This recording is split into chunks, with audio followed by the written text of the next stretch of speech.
Ya, biar Bu Dewi aja dulu ya recordnya. Oh iya, iya. Ya, tapi silakan. Ya, baik. Terima kasih Pak Ahmad. Ya, jadi teman-teman Ibu lanjut lagi ya. Jadi ini sedikit penjelasan berkaitan dengan tugas yang harus diselesaikan ya, yang kita akan presentasikan insya Allah besok Rabu gitu ya. Karena kita insya Allah besok Rabu itu kita terakhir untuk di agenda 1. Yang pasti di agenda kesiapsiagaan bela negara ini sebenarnya intinya adalah materi praktek. Jadi teman-teman itu setiap pagi harus praktek olahraga, setiap pagi harus praktek PBB, setiap pagi itu praktek keprotokolan, jadi etika etiket, jadi bagaimana cara makan, cara duduk, cara berdiri, ini semua kita praktekkan selama materi kesiapsiagaan bela negara. Berhubung kita sekarang pembelajarannya secara virtual, maka teman-teman kami minta untuk membuat video prakteknya. Jadi sejatinya praktek itu dilaksanakan setiap hari, ya, setiap hari. Nah, ini kemarin sudah saya sempat jelaskan ya, teman-teman. Sudah kan? Belum? Sudah ya? Jadi ini Ibu sudah jelaskan bahwa praktek-prakteknya Anda buat.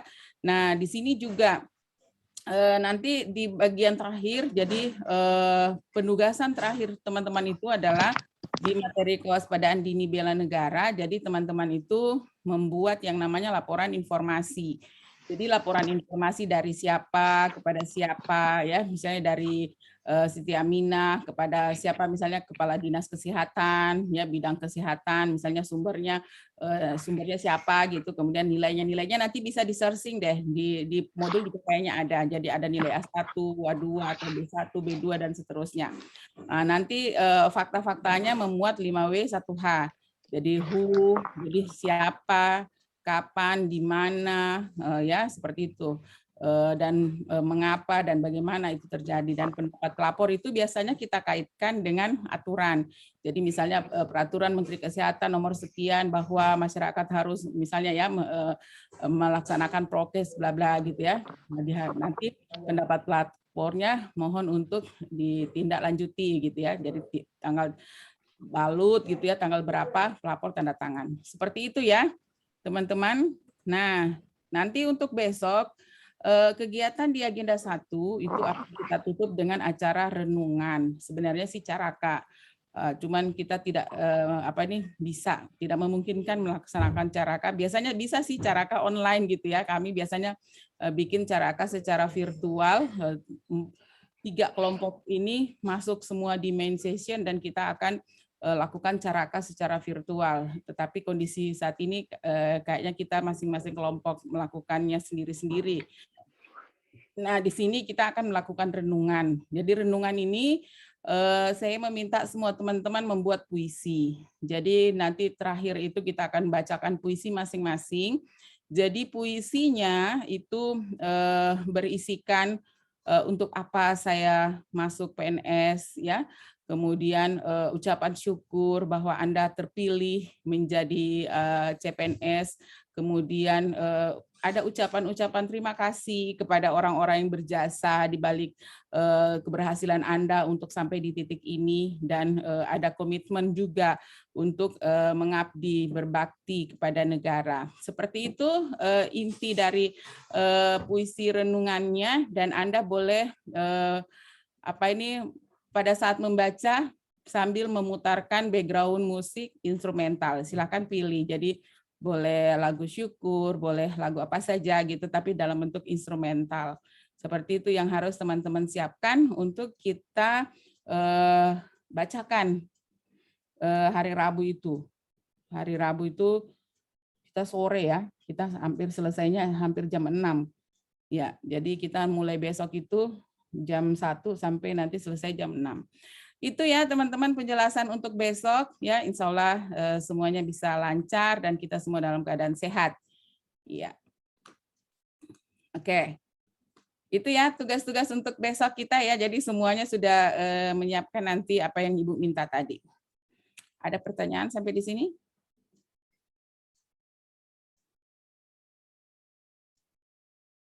No question, tidak ada. Oke, ada ya. Pak Reza, iya silakan Pak Reza. Izin bertanya Bu, Iya, silakan. untuk itu tugasnya yang Bapoktimnya itu Bu, itu Heeh. pelapornya apakah kita sendiri tapi narasumbernya berbeda atau gimana ya Bu? Pelapornya kita, karena kita yang praktek. Jadi kita yang praktek ya. Jadi kita, jadi kalau Reza berarti Reza yang melaporkan, jadi pelapor Reza gitu. Jadi tergantung apa yang dilaporkan ini, apakah di bidang pendidikan, kesehatan, kemasyarakatan gitu ya.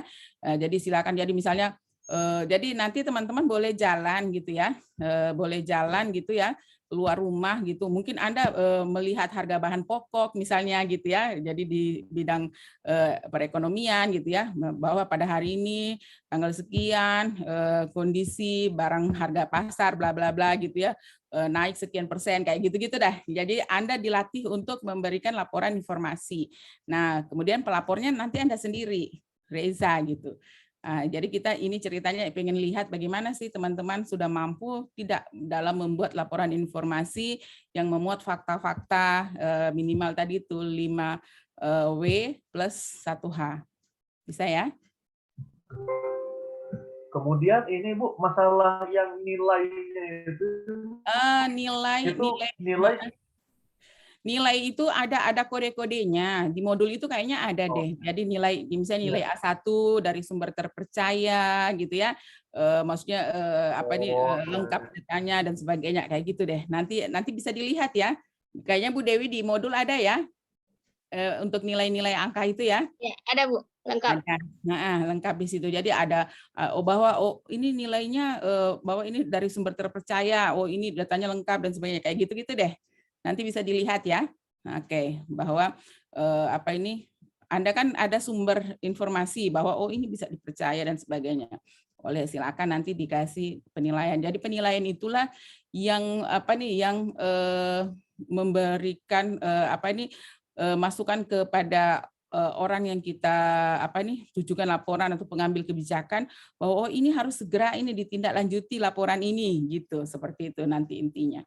Oke ya, bisa ya Pak Reza ya? Ya, Bu. Ya. Untuk tugas itu tidak masalah lagi? Masih ada yang perlu dipertanyakan? Clear? Clear ya? Clear ya semua ya? Oke deh. Baik.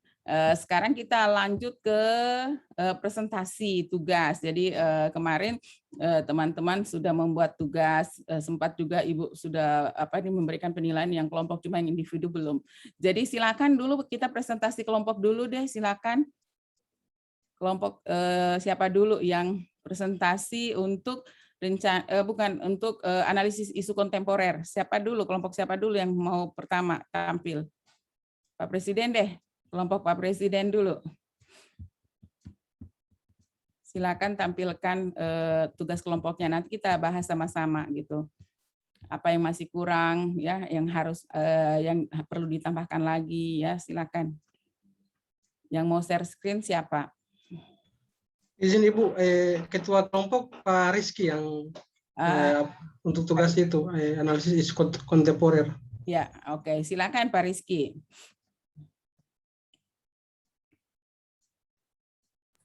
Izin Ibu. Ya, silakan.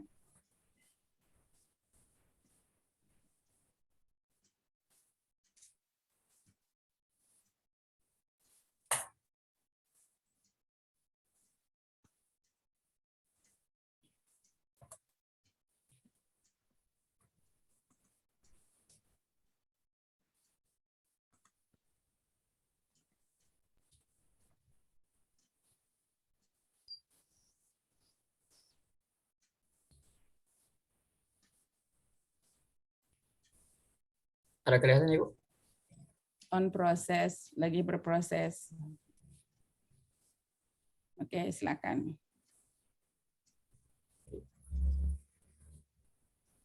Assalamualaikum warahmatullahi wabarakatuh. Waalaikumsalam. Ya, terima kasih atas kesempatan yang diberikan kepada saya. Saya sebagai ketua kelompok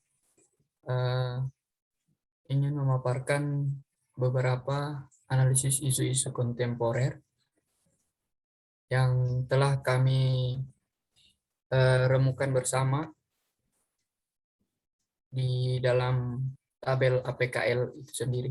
Di sini kami dari kelompok 2 telah terbagi 5 orang dengan saya sendiri sebagai ketuanya seperti yang terlihat di layar. Saya langsung saja ke tabel PKL.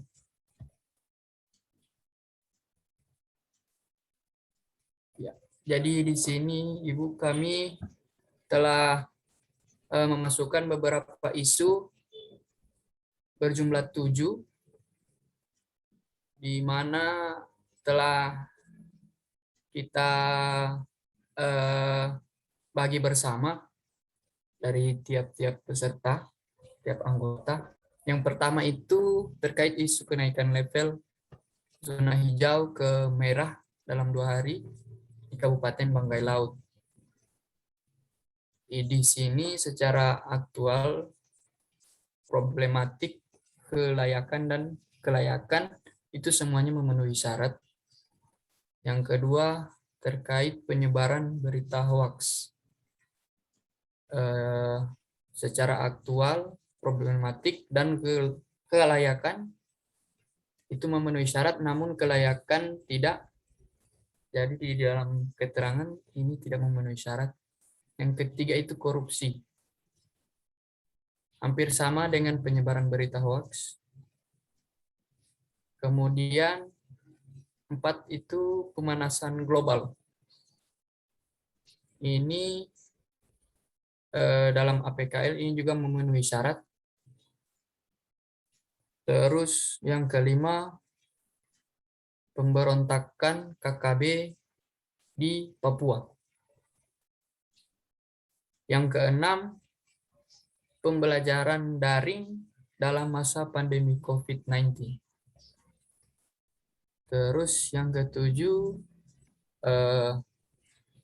vaksin jadi syarat wajib administrasi. Ada beberapa isu di sini yang memenuhi syarat untuk kita pindahkan lagi ke tabel USG. Nah, di dalam tabel USG ini ada 5 isu yang telah kami analisa yang masuk di dalam tabel USG ini. Yang pertama yaitu kenaikan level zona hijau ke merah dalam 2 hari Kabupaten Banggai Laut. Yang kedua, pemanasan global. Yang ketiga, pemberontakan KKB di Papua. Yang keempat, pembelajaran daring dalam masa pandemi COVID-19. Dan yang kelima, vaksin jadi syarat wajib administrasi. Dalam urusan urgensinya, di sini telah kami berikan skor atau penilaiannya. Masing-masing ada yang seperti di pembelajaran daring dalam masa pandemi COVID-19, ini yang paling tinggi. Terus di dalam seriousness atau keseriusan kesungguhan tetap terhadap isu ini masih juga di pembelajaran daring dalam masa pandemi COVID-19. Dan di pertumbuhannya pun sebenarnya vaksin yang jadi syarat wajib administrasi skornya yang paling tinggi. Namun secara di total kami mengangkat isu pembelajaran daring dalam masa pandemi COVID-19 ini. Untuk itu isu terkait pembelajaran daring dalam masa pandemi COVID-19 yang kami pindahkan ke fishbone diagram.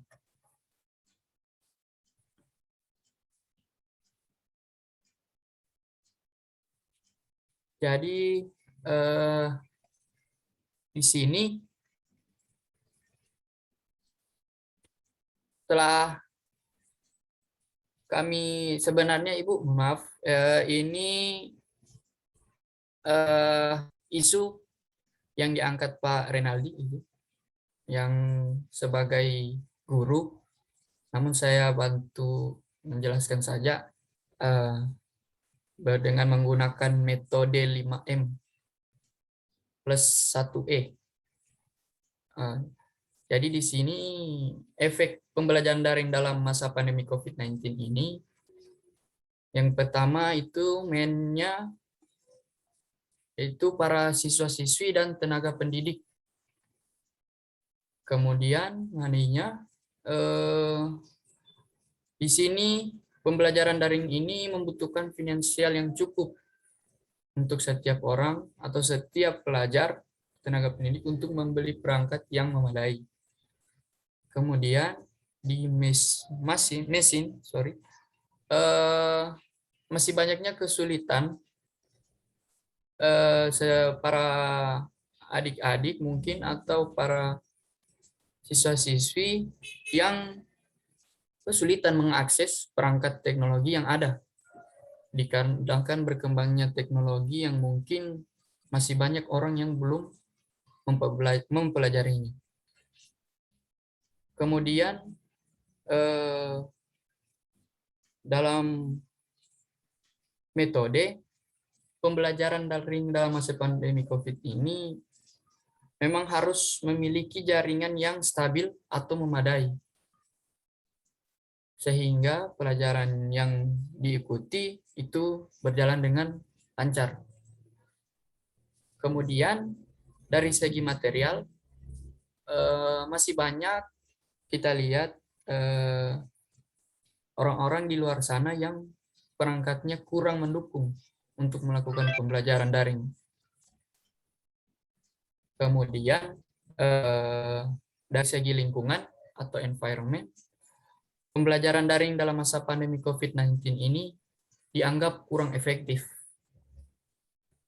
Dikarenakan masih banyaknya para pelajar mungkin atau yang pengguna aplikasi daring itu yang tidak bisa diawasi langsung, sehingga masih banyak yang istilahnya bermain dalam melakukan pembelajaran. Mohon maaf Ibu, di sini sebenarnya ada lagi seharusnya ada lagi gagasan pemecahan isu Ibu dalam isu-isu tersebut, namun ada kekurangan ini kayaknya dalam untuk mau dibikin perumusan gagasan pemecahan isu. Jadi mungkin saya hanya bisa menjelaskan sampai di fishbone diagram ini. Mohon maaf bila masih banyak kekurangannya. Kami dari kelompok 2 beranggotakan 5 orang. Mohon maaf. Jadi cukup sekian penjelasan saya. Semoga dapat dimengerti. Wabillahi taufiq wal hidayah. Wassalamualaikum warahmatullahi wabarakatuh. Waalaikumsalam warahmatullahi wabarakatuh. Baik. Teman-teman ada yang mau bertanya atau memberikan saran atau tanggapan terhadap tugas yang telah dikerjakan oleh teman-teman ini dari Pak Rifki dan teman-teman yang lain? Ada yang mau kasih masukan? Kayaknya masih kurang di sini deh. Saya ingin tambahkan gitu. Silakan Pak Ramlan. Silakan. Ya, terima kasih Bu. Terima kasih Pak Ketua atas penjelasannya. Saya di sini sedikit menambahkan. Ya. Saya termasuk ke dalam kelompok tersebut. Ya.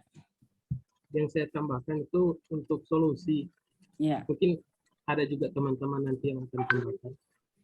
Solusinya Ibu, dari kenapa kita ambil masalah ini, karena ditinjau dari U sama USG itu urgensi, seriousness, sama growth, seberapa mendesak isu, baru seberapa serius, dan seberapa kemungkinan isu itu akan menjadi penyebab yang akan berkelanjutan, masalah yang berkelanjutan. Karena di daerah kami isu ini memang kemarin sih sebenarnya COVID isu yang paling yang paling merebak yang dibicarakan. Cuma semakin pemerintah edukasi, jadi masyarakat semakin kurang panik, Bu. Jadi 2 hari itu berganti status, masyarakat sudah anggap tidak terlalu bagaimana. Beda dengan ini urgensinya belajar daring ini. Karena setiap hari, kapan sekolah. Dan ibu-ibu juga kan sudah tidak mampu mengajar anak-anaknya juga di rumah. Jadi mereka selalu di dinas, di Pora juga selalu bertanya, kapan Pak Dinas untuk sekolah tatap muka, begitu. Terus solusi yang bisa kami berikan, Ibu, ditinjau dari sisi akses internet yang susah. Kalau menurut kami, itu pemerintah secepatnya menggandeng pihak swasta dalam hal menyediakan sarana prasarana, dalam hal ini internet. Pemerintah memberikan jaringan pusat dari Telkomsel atau tower yang besar, terus dari swasta di daerah-daerah atau di pedesaan itu membuat jaringan kecil untuk menangkap signal, dan itu signal itu yang harus dipancarkan ke rumah-rumah siswa atau di desa tersebut. Kenapa itu penting? Karena kalau saya melihat, susah kalau kita dari desa harus mengakses internet itu harus ke hutan, Bu. Naik pohon, ke hutan, bahkan ada yang ke laut. Jadi kalau salah satu cara untuk mengatasi itu, pemerintah harus turun terjun langsung di pedesaan untuk menggandeng pihak swasta untuk membuat tower kecil yang dapat menangkap signal dari pusat yang bisa dipancarkan ke rumah-rumah siswa lain. Ada beberapa lagi, tapi saya coba baca, tapi kayaknya ada teman yang bisa menambahkan. Sekian Ibu, terima kasih. Mungkin ada lagi teman yang akan Baik. menambahkan. Terima kasih Pak Ramlan. Silakan. Siapa lagi tadi yang raise hand tadi? Pak Aldi, silakan. Bismillahirrahmanirrahim. Terima kasih. Ibu kedengaran sampai suara? Ya, dengar Pak Aldi, silakan. Terima kasih. Ya di sini ya pertama, kenapa kita mengangkat pembelajaran daring di dalam masa pandemi COVID-19 menjadi fishbone diagram, yaitu karena maksudnya ini sangat urgent atau yang sangat aktual yang untuk sekarang ini, karena yang kan di dalam pembelajaran di masa COVID ini ada dua, Bu. Yang pertama adalah daring dan yang kedua adalah luring. Tapi baru-baru ini ya sekitar 2 bulan berjalan ini kita itu guru dituntut untuk pembelajaran daring. Tidak ada lagi pembelajaran luring atau luar jaringan. Seperti kita bertemu ke rumah-rumah peserta didik. Ya, jadi di situ masalahnya, Bu. Jadi, pembelajaran daring itu. Nah, di Banggai Laut itu untuk pembelajaran daring itu sangat sulit, Ibu. Kita mau Zoom saja itu sangat tidak bisa. Kita biasa cuma pakai Messenger saja. Sedangkan pakai Messenger saja itu banyak siswa-siswa yang tidak punya HP atau tidak punya perangkat. Ada juga yang tidak punya kuota. Jadi kita biasa pakai, memang sangat sulit sekali, Bu, untuk pembelajaran daring kalau di Banggai Laut sini. Biarpun di perkotaan itu agak sulit juga jaringannya. Jadi untuk saya tambahkan sedikit untuk rumusan pemecahan isu, yaitu yang pertama pembiasan terhadap alat teknologi serta platform pembelajaran. Yang kedua persiapan yang matang. Yang ketiga adalah update kompetensi guru yang masih tradisional, karena di sini guru masih kebanyakan pada umumnya ya, Bu. Pada umumnya itu guru masih pakai cara yang lama atau pakai cara yang tradisional, yaitu hanya ceramah pada saat tatap muka begitu saja. Jadi kita harus ada inovasi dari kompetensi guru itu sendiri. Dan yang keempat, sosialisasi dan edukasi terhadap guru, siswa, dan orang tua siswa terhadap masalah pembelajaran tersebut. Dan yang kelima, korelasi yang baik antara warga sekolah dengan orang tua atau wali siswa. Jadi itu saja, Bu, yang bisa saya tambahkan. Terima kasih. Terima kasih Pak Aldi. Ya. Oke deh, ada lagi yang mau ditanyakan dari teman-teman yang lain? Tadi tambahan dari anggota kelompoknya. Sekarang dari kelompok berikut, Silakan Pak Reza. Ya, terima kasih Bu. Assalamualaikum warahmatullahi wabarakatuh. Waalaikumsalam. Ini tadi kan teman-teman sudah menyampaikan keluhan dari sisi pendidik, karena memang kan yang satu guru, yang satu di Pora. Jadi mungkin saya ingin menyampaikan permasalahan yang dari sisi apa istilahnya orang tua siswa. Jadi ini kan dengan adanya model pendidikan daring ini, pada kenyataannya kita lihat selama ini tugas mengajar itu berpindah dari guru ke orang tua di rumah masing-masing. Jadi permasalahannya sangat pelik karena tidak semua orang tua ini terbiasa mengajarkan pendidikan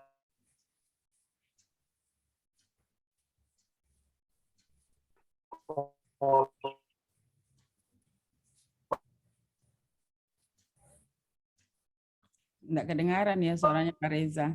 Teman-teman yang lain dengar suaranya? Tidak, Ibu. Tidak, Bu. Tidak, Bu, terputus. Terputus sudah Pak Reza. Sudah, sudah terdengar. Iya.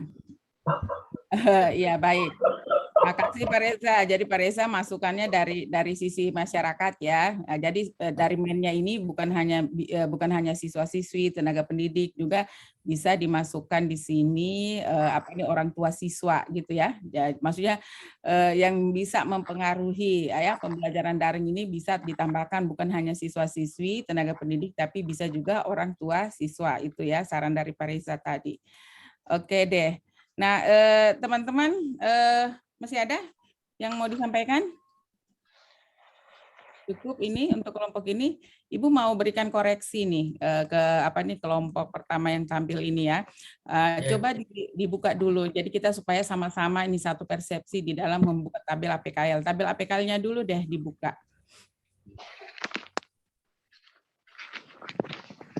Ya. Nah, teman-teman tolong ya diperhatikan semua. Jadi gini, kenaikan level zona hijau ke merah, ya aktual iya, problematik iya, menyangkut banyak orang iya. Layak enggak saya di jabatan saya ini nanti bisa menyelesaikan isu ini? Oh layak, maka kita centang gitu ya.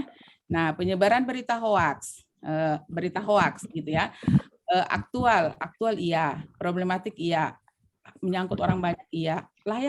Layak enggak saya sebagai guru ya bisa bisa berkontribusi terhadap pemberhentian penyebaran berita hoaks. Misalnya saya kalau sebagai guru, bisa enggak kira-kira layak enggak saya sebagai guru? Jawabannya kira-kira layak enggak teman-teman?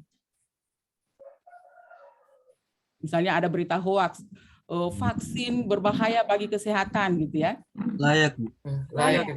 Ya, jadi layak. Jadi penyebaran berita hoaks ini layak saya sebagai seorang guru atau saya sebagai seorang auditor gitu ya. Saya bisa istilahnya mengkanter apabila ada berita hoaks ya. Nah, seperti itu. Maka kita taruhnya layak karena saya bisa gitu. Bisa menyelesaikan, bisa menyebarkan berita-berita yang benarnya gitu ya. Jadi untuk melawan berita hoaks bisa, jadi layak. Jadi layak ini berkaitan dengan kewenangan, tugas, fungsi yang saya miliki. Nah sekarang korupsi, aktual iya, problematik iya, halayak menyangkut orang banyak iya. Layak enggak saya sebagai seorang PNS menghentikan kegiatan korupsi ini atau punya gagasan ide sehingga korupsi ini bisa turun? Layak enggak? Layak, Ibu. Layak gitu ya. Kalau Pak Rizal paling iya layak lah. Kalau guru di situ adakan pengadaan gitu misalnya ya kan, kemudian dia jujur dan sebagainya kan. Nah, kan dia bisa menurunkan angka korupsi gitu ya di jabatan dia. Berarti layak. Sekarang pemanasan global. Kalau yang aktual problematik sudahlah. Layak enggak pemanasan global kita ikut turun tangan gitu? Layak. Layak. Oke. Pemberontakan KKB di Papua. Layak enggak saya sekarang yang ada di Banggai Laut ini yang bertugas auditor, guru, saya bisa menyelesaikan isu pemberontakan KKB di Papua?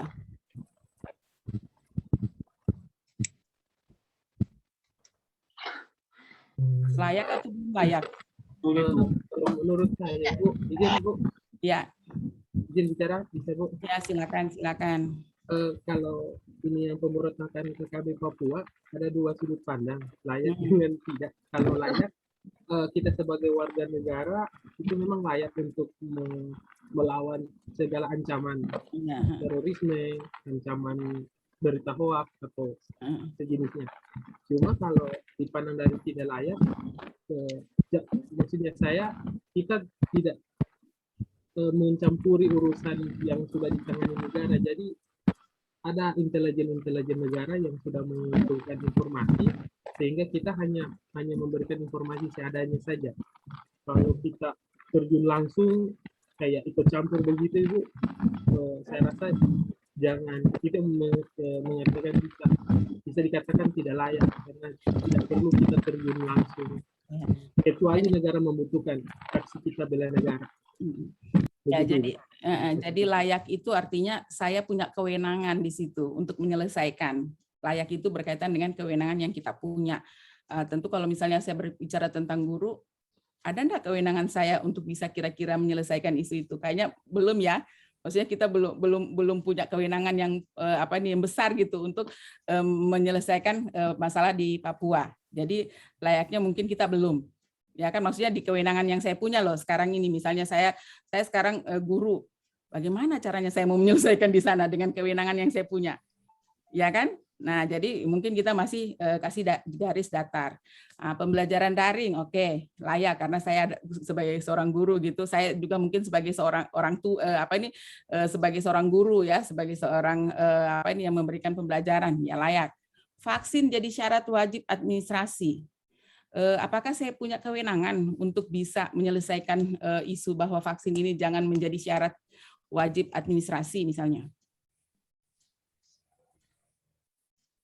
Kalau yang di kesehatan mungkin ya, atau bagaimana? Kayaknya belum layak dari kita ya, karena dari pengambil kebijakan gitu. Izin Bu, Zara. Ya. Ya, kalau menurut saya wajib administrasi tentang sertifikat vaksin itu kalau itu tidak layak untuk menjadi kewajiban administrasi. Kenapa? Karena kalau saya itu terburu-buru, Bu, karena jumlah vaksin dengan jumlah masyarakat kita tidak sebanding.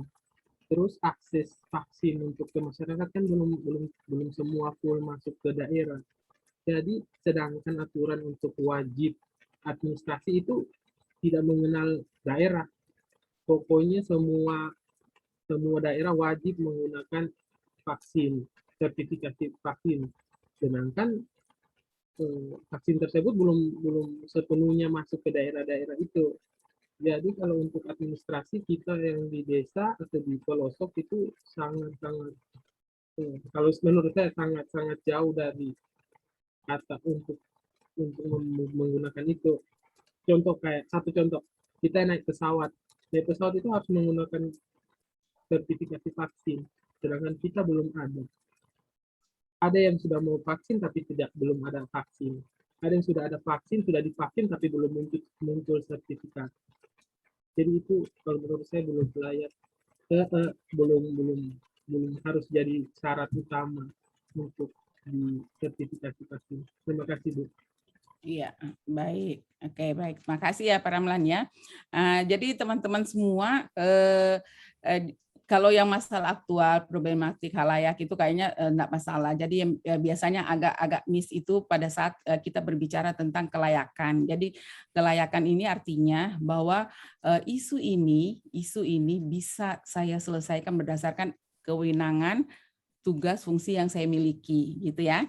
Nah, jadi kalau misalnya masalah vaksin, kayak vaksin bukan kewenangan saya deh gitu ya misalnya ya, berarti kita centangnya datar gitu ya, masalah vaksin kayaknya bukan kewenangan saya deh, saya tidak layak lah untuk menyelesaikan isu gitu itu ya. Jadi berarti kita kasih garis datar. Seperti itu kita berpikirnya kalau masalah kelayakan itu ya. Nah, untuk Fishbone-nya, boleh ke Fishbone-nya. Fishbone-nya. Nanti kalau isu itu biasanya kita bentuknya dari kalimat yang negatif. Jadi pembelajaran daring apanya gitu, pembelajaran daring jadi isu atau harus segera diselesaikan. Jadi mungkin kurang efektifnya pembelajaran daring gitu ya, kurang efektifnya pembelajaran daring dalam masa pandemi ya. Itu yang kita jadi jangan hanya katakan pembelajaran daring, ya apanya gitu ya. Oh, jadi mungkin di sini kurang efeknya pembelajaran daring disebabkan oleh manusianya. Oh, siswa-siswinya kenapa gitu? Mungkin mereka belum paham gitu ya tata cara pembelajaran daring. Kemudian guru juga tadi sudah disampaikan belum punya kompetensi untuk menggunakan IT ya. Kemudian orang tua belum siap untuk mendampingi anaknya gitu ya. Nah, itu dari sisi dari money juga dari mesin. Mesin ini berkaitan dengan sistem pembelajaran daringnya. Bagaimana aturan-aturan yang mendasari daripada pembelajaran daring ini, sistemnya seperti apa gitu ya. Kemudian metodenya bagaimana, standar operasional prosedurnya atau alur layanan pembelajaran daring itu bagaimana ya. Jadi harus SOP-nya bahwa harus punya jaringan segala macam, bagaimana alur layanannya sehingga terjadi pembelajaran yang kurang efektif dalam daring itu. Kemudian material itu perangkat-perangkat tentu yang mendukung ya terhadap pembelajaran. Lingkungan bagaimana dengan lingkungan? Nah, kalau ini kan tidak tepat ini pembelajaran dianggap kurang efektif. Maksudnya lingkungan sekolah, lingkungan masyarakat, bagaimana lingkungan masyarakat, lingkungan sekolah di dalam mendukung pembelajaran daring ini? Apa yang menyebabkan dari sisi environment-nya? Nah, itu lagi yang teman-teman harus istilahnya perbaiki. Gitu ya, teman-teman ya. Oke, jadi teman-teman boleh stop sharing dulu deh ini.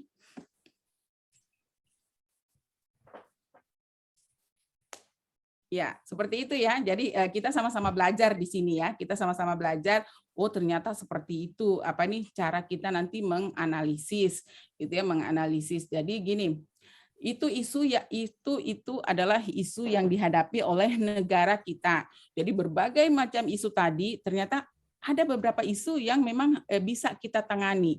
Ya, maksudnya bisa kita tangani, bisa kita carikan solusinya sehingga isu ini yang isu istilahnya yang dihadapi oleh negara ini kita dengan kewenangan yang kita punya bisa menyelesaikannya tadi sudah banyak tadi contoh-contoh tadi Bu, kita bisa bangun penangkap signal ya gitu, seperti itu ya. Jadi kita berupaya untuk memberikan solusi-solusi gagasan-gagasan terhadap penyebab masalah tadi. Ya dari sisi mennya, kalau dari sisi mennya mungkin kita bisa melakukan pendampingan kepada orang tua gitu ya, mungkin bisa sosialisasi, kemudian guru-guru ada pelatihan atau in-house training di sekolah untuk melatih teman-teman guru untuk menggunakan perangkat atau sistem pembelajaran. Mungkin kayak kita kan ada kolabjar gitu ya, mungkin di sekolah ada namanya sistemnya apa gitu untuk mengaksesnya seperti apa gitu ya. Tentu kita gagasan-gagasan kita untuk menyelesaikan isu itu salah satunya dari sisi manusianya bisa salah satunya itu tadi ada in-house training lah, ada pelatihan kecil, ada pemberdayaan KKG atau pemberdayaan MGMP kayak gitu ya, banyak yang bisa kita lakukan gagasan-gagasan kita kalau dari sisi manusianya. Begitu juga dengan yang lainnya gitu ya. Dari aspek-aspek penyebab tadi terjadinya isu itu ya, sehingga kita bisa carikan gagasan-gagasannya. Jadi gagasan-gagasannya tinggal dilihat gitu. Nah, dari sisi mana yang bisa kita bikinkan ide untuk kita bisa selesaikan, kita minimalisir. Jadi yang tadinya efektifnya nilainya cuma 4 deh gitu. Nah, dengan adanya gagasan-gagasan kita meningkat nilai efektivitasnya. Oh, mungkin bisa menjadi 6. Nah, itu tentu saja berkontribusi. Akhirnya kita punya kontribusi. Ya kan? Kita punya kontribusi terhadap negara untuk meningkatkan efektivitas pembelajaran secara daring. Seperti itu ya, teman-teman ya. Sampai di sini, oke? Ya, Ibu. Oke ya, oke. Nah, sekarang kelompok kedua. Silakan kelompok kedua untuk tampilkan.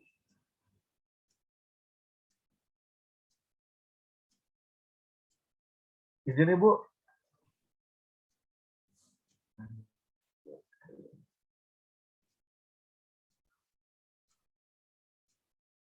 Oh,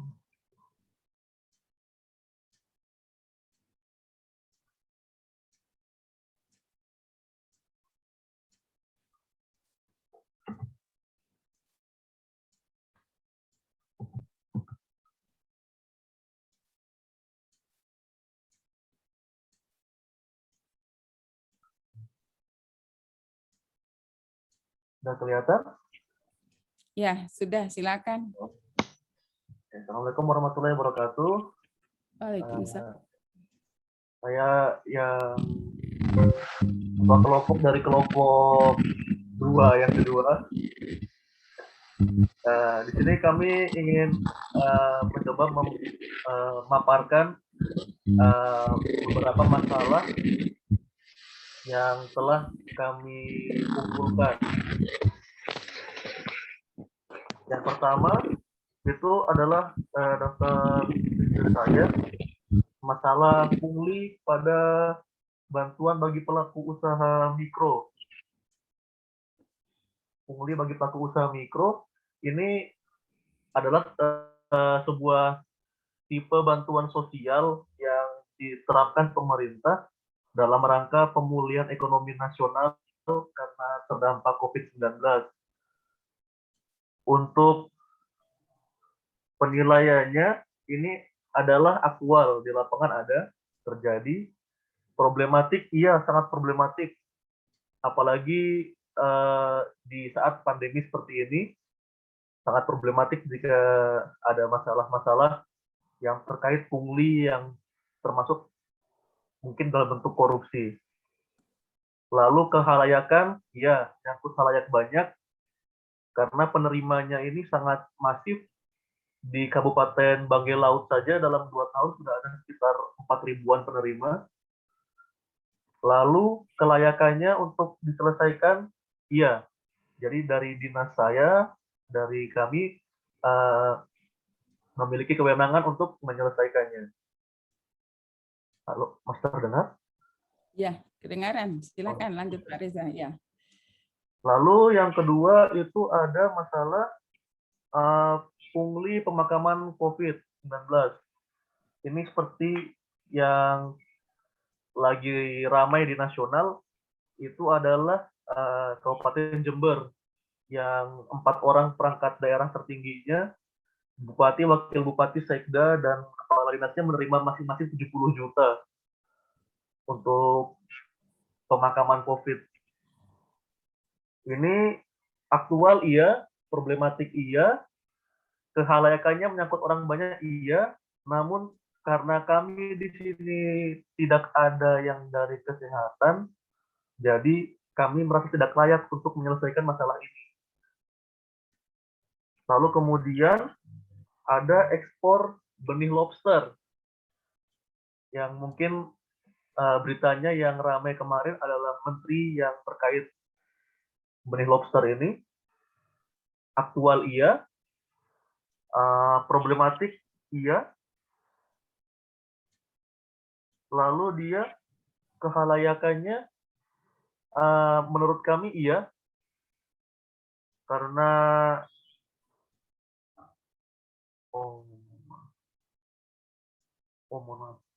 ini sepertinya saya salah centang ini.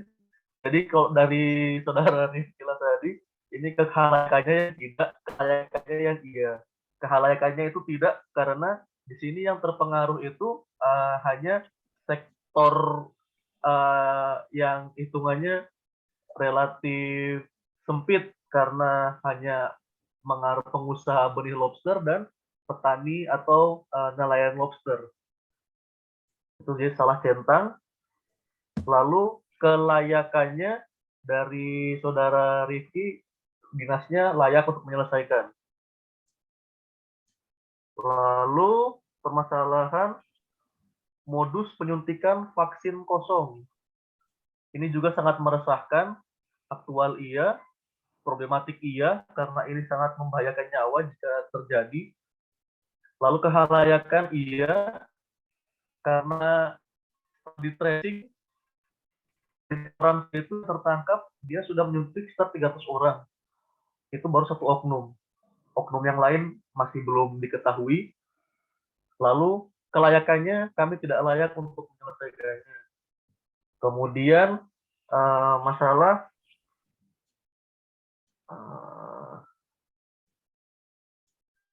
makin maraknya illegal fishing.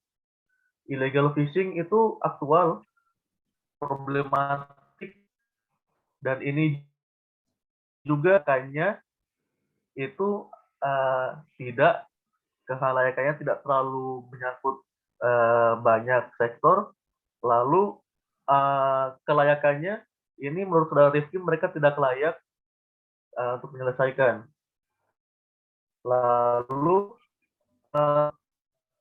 pembenturan antara nilai-nilai Pancasila dan nilai agama ini yang mungkin sekarang terutama setelah pilkada Jakarta kemarin yang banyak sekali di media itu aktual, problematik iya, karena kedua-duanya adalah merupakan nilai yang tertanam dalam termasuk materi juga bela negara ada di setiap bela negara. Jadi sebetulnya dapat dipisahkan antara nilai-nilai Pancasila dan nilai-nilai agama. Kehalayakannya iya sangat menyangkut banyak orang. Lalu kehalayakannya untuk diselesaikan dari Ibu Dewi dari Kemenkes Bangpol merasa layak untuk menyelesaikannya. Lalu yang terakhir adalah penggunaan angka sampah plastik yang tinggi di Indonesia. Itu aktual iya, problematis juga iya, kehalayakannya iya, menyangkut masyarakat banyak sekali. Lalu kelayakannya itu iya dari saudara Stacy merasa layak menyelesaikan.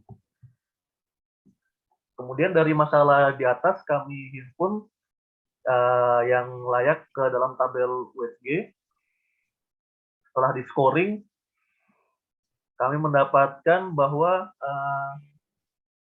yang paling tinggi skornya itu yang kami angkat adalah masalah isu bantuan untuk pengusaha mikro. Karena ini dari sisi urgensinya, iya sangat urgent, apalagi di masa pandemi seperti ini. Lalu serius, iya sangat serius. Kemudian growth, ya dia makin hari sepertinya isu ini makin berkembang di kalangan masyarakat. Kemudian untuk fishbone-nya seperti ini. Jadi di sini saya melihat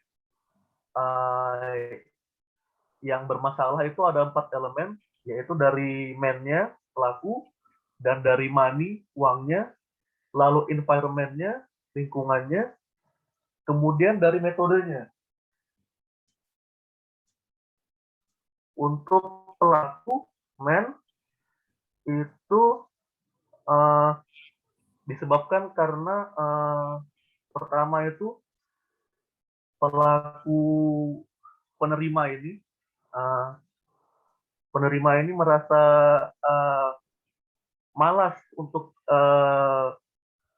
mendapatkan informasi mengenai apakah dia sudah menerima bantuan atau tidak, seperti itu.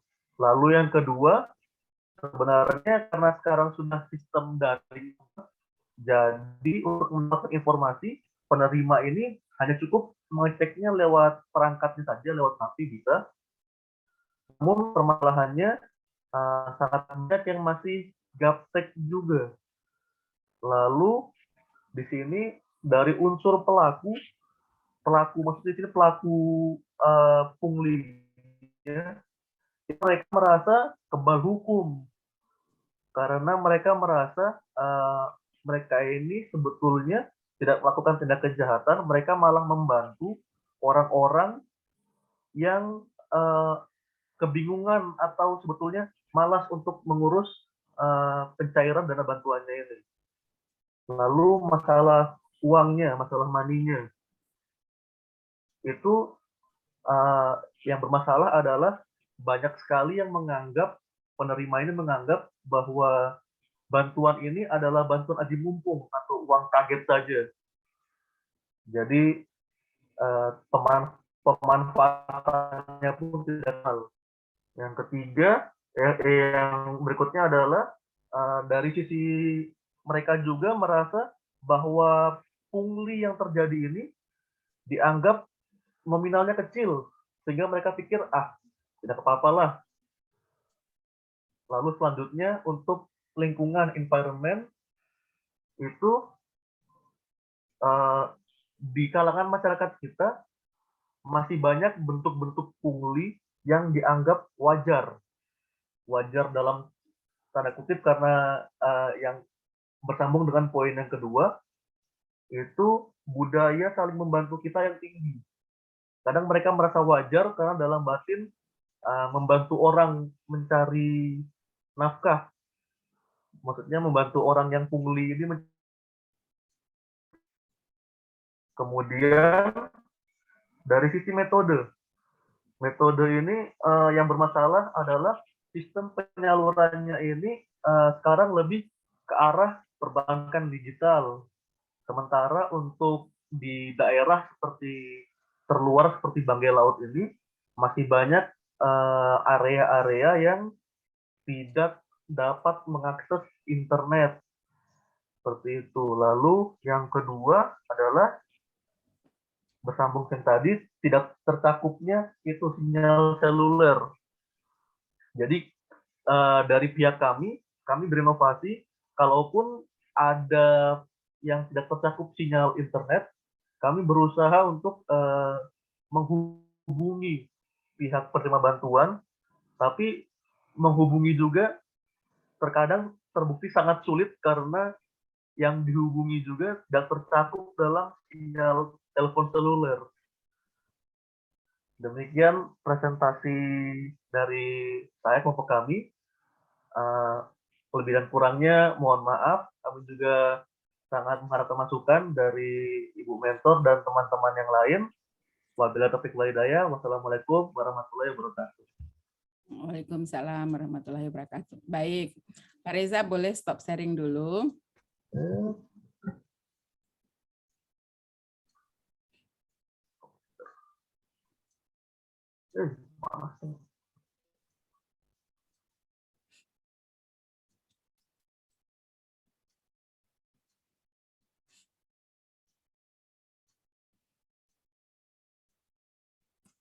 Ya, teman-teman yang lain ada yang mau kasih masukan ke kelompok Pak Reza dan kawan-kawan? Ya, Pak Ramlan, silakan. Ya, izin. Saya mau tanya Pak Reza, kalau ini yang tentang UMKM, yang bantuan dianggap uang kaget, itu bantuannya dia langsung tunai atau gimana? Langsung transfer? Kalau ada bantuan itu biasa untuk UMKM itu dia langsung tunai atau transfer atau dalam bentuk apa? Oke. Pak Reza, Pak Reza mana? Pak Reza keluar ya. Kayaknya apa jaringannya dia tak bagus. Anggota kelompoknya kan ada tuh. Siapa ini anggota kelompoknya tadi? Iya. Silakan anggota kelompoknya gimana tuh? Oh, Pak Reza yang paling tahu ini karena bidangnya dia ya. Izin maaf terputus Ibu. Iya, putus ya Pak Reza. Itu Pak Ramlan tanya apa ini itu bantuannya dalam bentuk tunai atau ditransfer? Izin jawab Ibu. Jadi Iya. karena sekarang sistemnya serba digital, sudah tidak ada lagi model BLT. Jadi semuanya langsung masuk ke rekening. Dan penerima juga itu jika dia menerima dan belum punya rekening itu langsung dibuatkan saat itu juga. Oke. Gitu ya. Oke, seperti itu Pak Ramlan. Ada lagi yang mau ditanyakan? Ya, izin, ini mungkin saran ke Pak Reza atau ke teman-teman, atau nanti ditanggapi saran saya sama Ibu juga mungkin salah. Kalau yang bantuan tunai itu untuk UMKM, Ibu, dari dulu, dari tahun berapa sudah saya dengar seperti itu. Cuma saya melihat di lapangan, kurang efektif, atau begini, habis pakai, mereka dapat uang habis. Jadi saya punya saran atau punya ide dari Pak Reza, mungkin bantuannya itu langsung diahlikan ke UMKM tersebut, atau langsung dijadikan koperasi, atau langsung dijadikan investasi. Seumpama masyarakat mendapat uang bantuan 750.000 untuk memperdayakan UMKM-nya atau pekerjaannya. Tapi kan ada yang tidak mempunyai pekerjaan, atau ada yang atas nama UMKM, uangnya dipakai untuk konsumtif. Itu kalau saran saya untuk dari dinas koperasi, bagusnya langsung 750.000-nya itu langsung dia investasikan kepada UMKM yang sudah produktif. Jadi dalam waktu 3 bulan kan 750.000 itu 3 bulan kemudian dia bisa ambil, jadi tabungannya 750.000, tapi cashback-nya ada, kayak umpama dalam 3 bulan itu bisa jadi 400.000, 500.000. Jadi uangnya tidak habis, tapi income-nya ada terus. Begitu. Terima kasih. Baik, terima kasih Pak Ramlan. Jadi Pak Ramlan itu kasih ide gagasan ceritanya, gagasan salah satu gagasan pemecahan isunya gitu ya. Jadi diberdayakan uangnya, maninya gitu ya, sehingga punglinya bisa berkurang gitu ya. Oke deh. Pak Rizal, ini Pak Auditor nih. Izin Gimana? nih Bu. Ya, kalau masalah pungli bagiannya dia itu. Ayo Rizal. Ibu ini cuma menambahkan terkait tentang APKL yang dipaparkan oleh kelompok yang tadi. Itu terkait illegal fishing. Dan di situ kan ada teman kita Rifki yang di Dinas Perikanan. Mungkin secara tidak langsung dia memang tidak bisa menangani untuk permasalahan tersebut. Mungkin dari aparat penegak hukum. Cuma kalau dari segi saya sebagai masukan terhadap kelompok tersebut, Pak Rifki kan bisa mengedukasi masyarakat yang nelayan, khususnya nelayan. Mungkin ada aturan-aturan yang harus dipatuhi terkait tentang illegal fishing tersebut. Mungkin seperti itu, Ibu. Ya, baik. Bagus tuh masukannya Pak Rizal. Ya kan ada Pak Rifki di situ. Dia itu gaweannya masalah perikanan. Jadi dia istilahnya punya kepemimpinan. Oh, dia ada masalah nih. Ayo bagaimana caranya supaya tidak ada illegal fishing, karena dia masuk di gaweannya dia, ceritanya gitu ya. Jadi layaklah untuk diangkat itu supaya bisa terselesaikan gitu ya. Jadi yang penting teman-teman paham dulu ya. Alhamdulillah nih paham gitu ya, bahwa layak itu artinya bahwa ada satu isu, wah saya ini kewenanganku, tugasku, fungsiku ini. Ini masuk, ini ranah saya. Maka layak untuk kita selesaikan. Baik itu dalam model edukasi, sosialisasi, ataupun langsung program-program teknis boleh. Ya, jadi seperti itu ya. Karena tadi yang pertama, kelompok pertama tadi kayaknya bingung gitu ya. Kok layak ini? Oh, layak aja. Oh iya, ini memang pantas. Layak itu artinya pantas kita selesaikan. Ya, yang di pikiran kita itu ini pantas kita selesaikan, Tapi layak pantasnya ini apakah saya punya kekuatan dengan kewenangan yang saya punya itu untuk menyelesaikan isu itu. Itu. Jadi alhamdulillah teman-teman ya 10 orang sudah bisa lebih paham ya untuk tabel APKL-nya ya. Oke, dan USG-nya juga. Cuman nanti fishbone-nya yang harus kita perbaiki lagi. Fishbone-nya yang masih agak kurang gitu ya. Jadi kalau fishbone-nya itu, kalau mesin itu berkaitan dengan regulasi, aturan. Jadi misalnya aturannya sudah ada, tapi mungkin tidak sampai ke masyarakat. Misalnya illegal fishing misalnya ya. Aturan belum tersosialisasikan dengan baik tentang aturan illegal fishing misalnya. Ya, dari sisi mesinnya gitu. Nah, kalau metodenya itu dia, kalau tadi kan Pak Reza sistem perbankan itu harusnya masuk di mesin.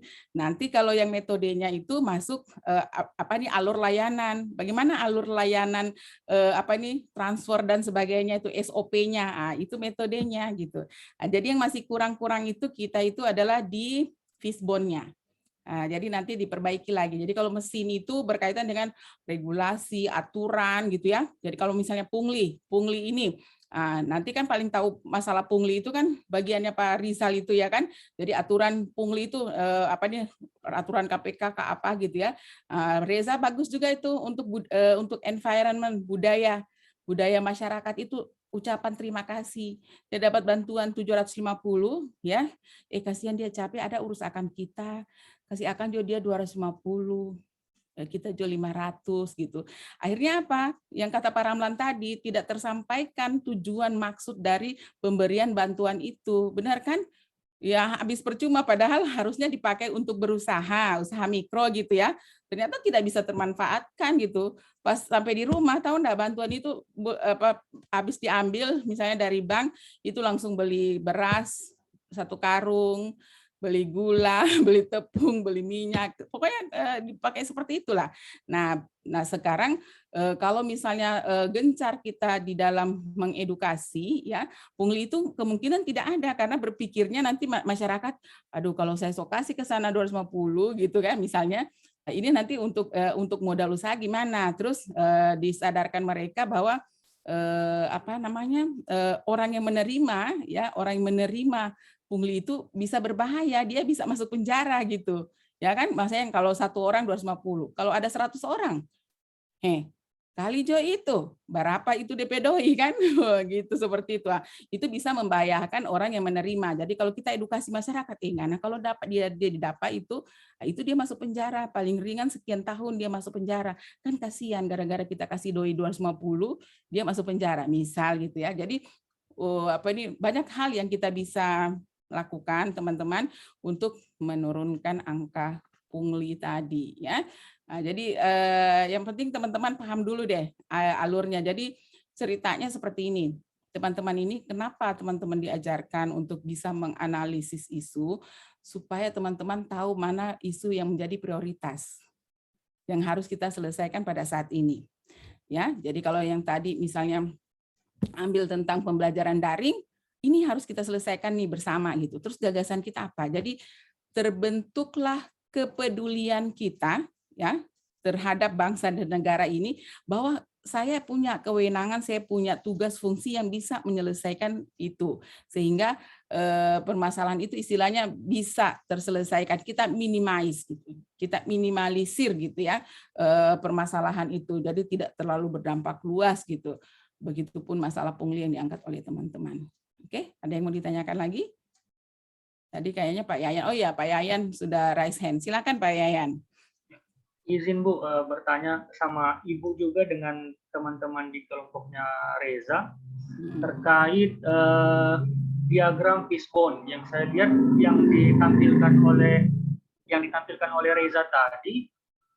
Diagram fishbone itu tidak menyangkut semua 5M 1E, dia hanya 3M kalau tidak salah. Itu bagaimana itu? Apakah memang metodenya bisa seperti itu dikurangi atau tidak harus memang memuat 5M 1E? Itu saja. Terima kasih. Iya. Sebenarnya sih yang tadi Pak Reza sampaikan itu dia memuat semuanya, cuma dia tidak pas masuknya kayak metode dia masukkan sistem perbankan, harusnya itu masuk di mesin gitu ya. Harusnya tadi sistem perbankannya itu masuknya di mesin gitu ya, sistem layanan perbankan itu masuknya di mesin. Nanti kalau yang metodenya itu alur layanannya gitu ya, maksudnya alur layanannya itu dana ditransfer dari rekening ini, ada pembukaan rekening, jadi ada SOP-nya gitu ya, SOP-nya, itu metodenya. Jadi sebenarnya Pak Reza dan kawan-kawan itu sudah memuat semuanya sih, cuma karena tidak berpikir ke ini masuknya di metode. Itu yang biasanya agak miss itu metode dan mesin. Jadi kalau mesin itu berkaitan dengan regulasi, aturan kayak gitu ya. Jadi biasanya kita memakai alur itu memang komplit Pak Yayan. Jadi komplit 5M 5M 1E. Kita komplit seperti itu memakainya. Cuman biasanya kita fokus untuk penanganannya itu biasanya misalnya kita fokus di demand-nya saja gitu. Biasanya kan kita ada prioritas gitu, kita fokus demand-nya dulu, manusianya dulu ini yang diperbaiki dulu seperti itu. Kalau masalah pungli yang diperbaiki dulu yang menerima dan yang yang memberikan. Kan gitu. Ini kan masalah pungli. Ya kan, masalah pungli ini manusianya dulu diperbaiki, yang memberikan tidak lagi memberikan, yang menerima tidak lagi menerima. Kan itu ceritanya. Jadi kita misalnya fokus di di ininya. Mungkin saja teman-teman saya fokus di di mesinnya. Ya kan? Penerapan aturannya misalnya. Pokoknya kalau kedapatan langsung diberikan sanksi. Misalnya kalau kita fokus di di punishment-nya. Oke, boleh, silakan apa yang mau dibikin di situ, seperti itu.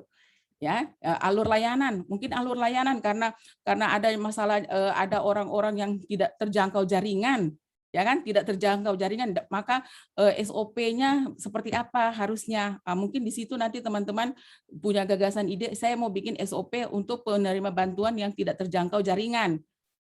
Maksudnya alur layanannya seperti apa di situ yang mau diperbaiki gitu ya, sehingga orang yang harusnya yang tidak bisa menerima SMS, kan biasanya lewat SMS ya, bahwa Anda menerima silakan ke BRI, tiba-tiba dia tidak dapatkan pesan itu. Nah sekarang dari metodenya apa yang teman-teman mau perbaiki, misalnya kita punya gagasan ide sehingga tidak lagi terjadi yang namanya pungli seperti itu.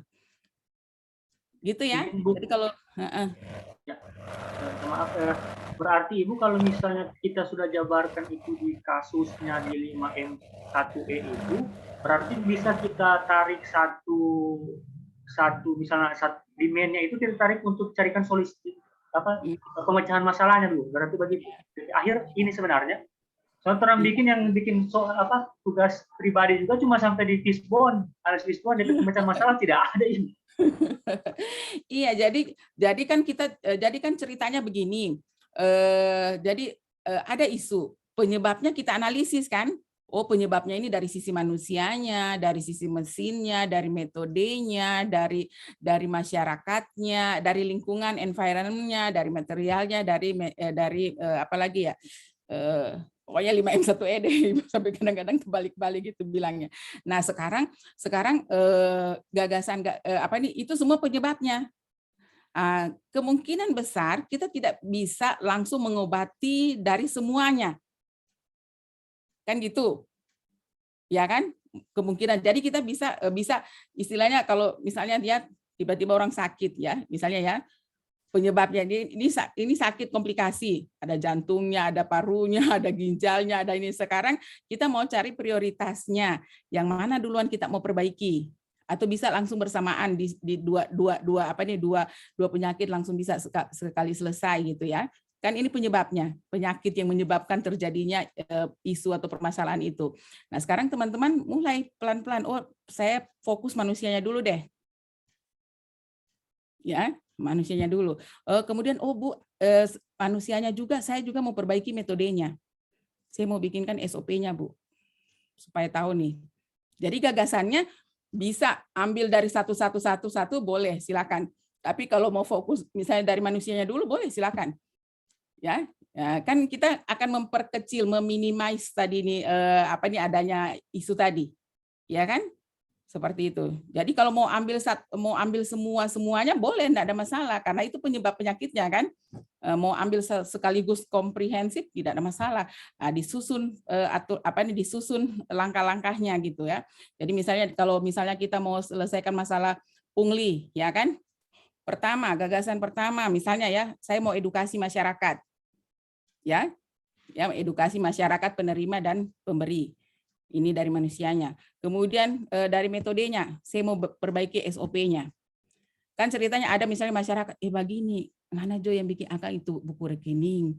Ya toh, nanti ngana ambil akang, terus ngana bawa kemari. Ada ucapan terima kasih. Ya toh?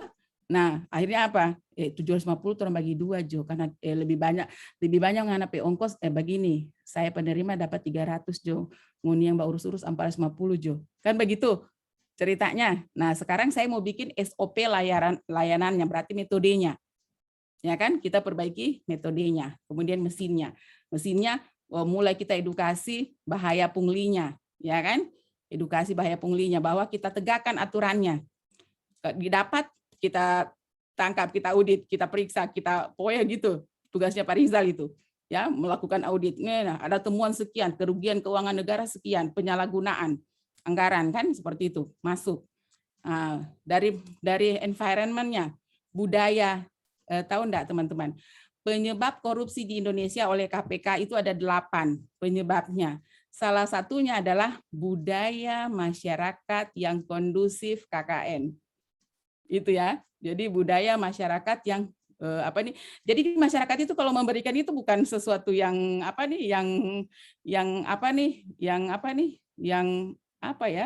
yang dilarang gitu. Mereka ikhlas kalau saya dikasih ikhlas gitu. Betul enggak? Ya kan? Jadi itu budaya yang membuat Indonesia ini masih tetap dalam zona merah. Indonesia itu adalah zona merah.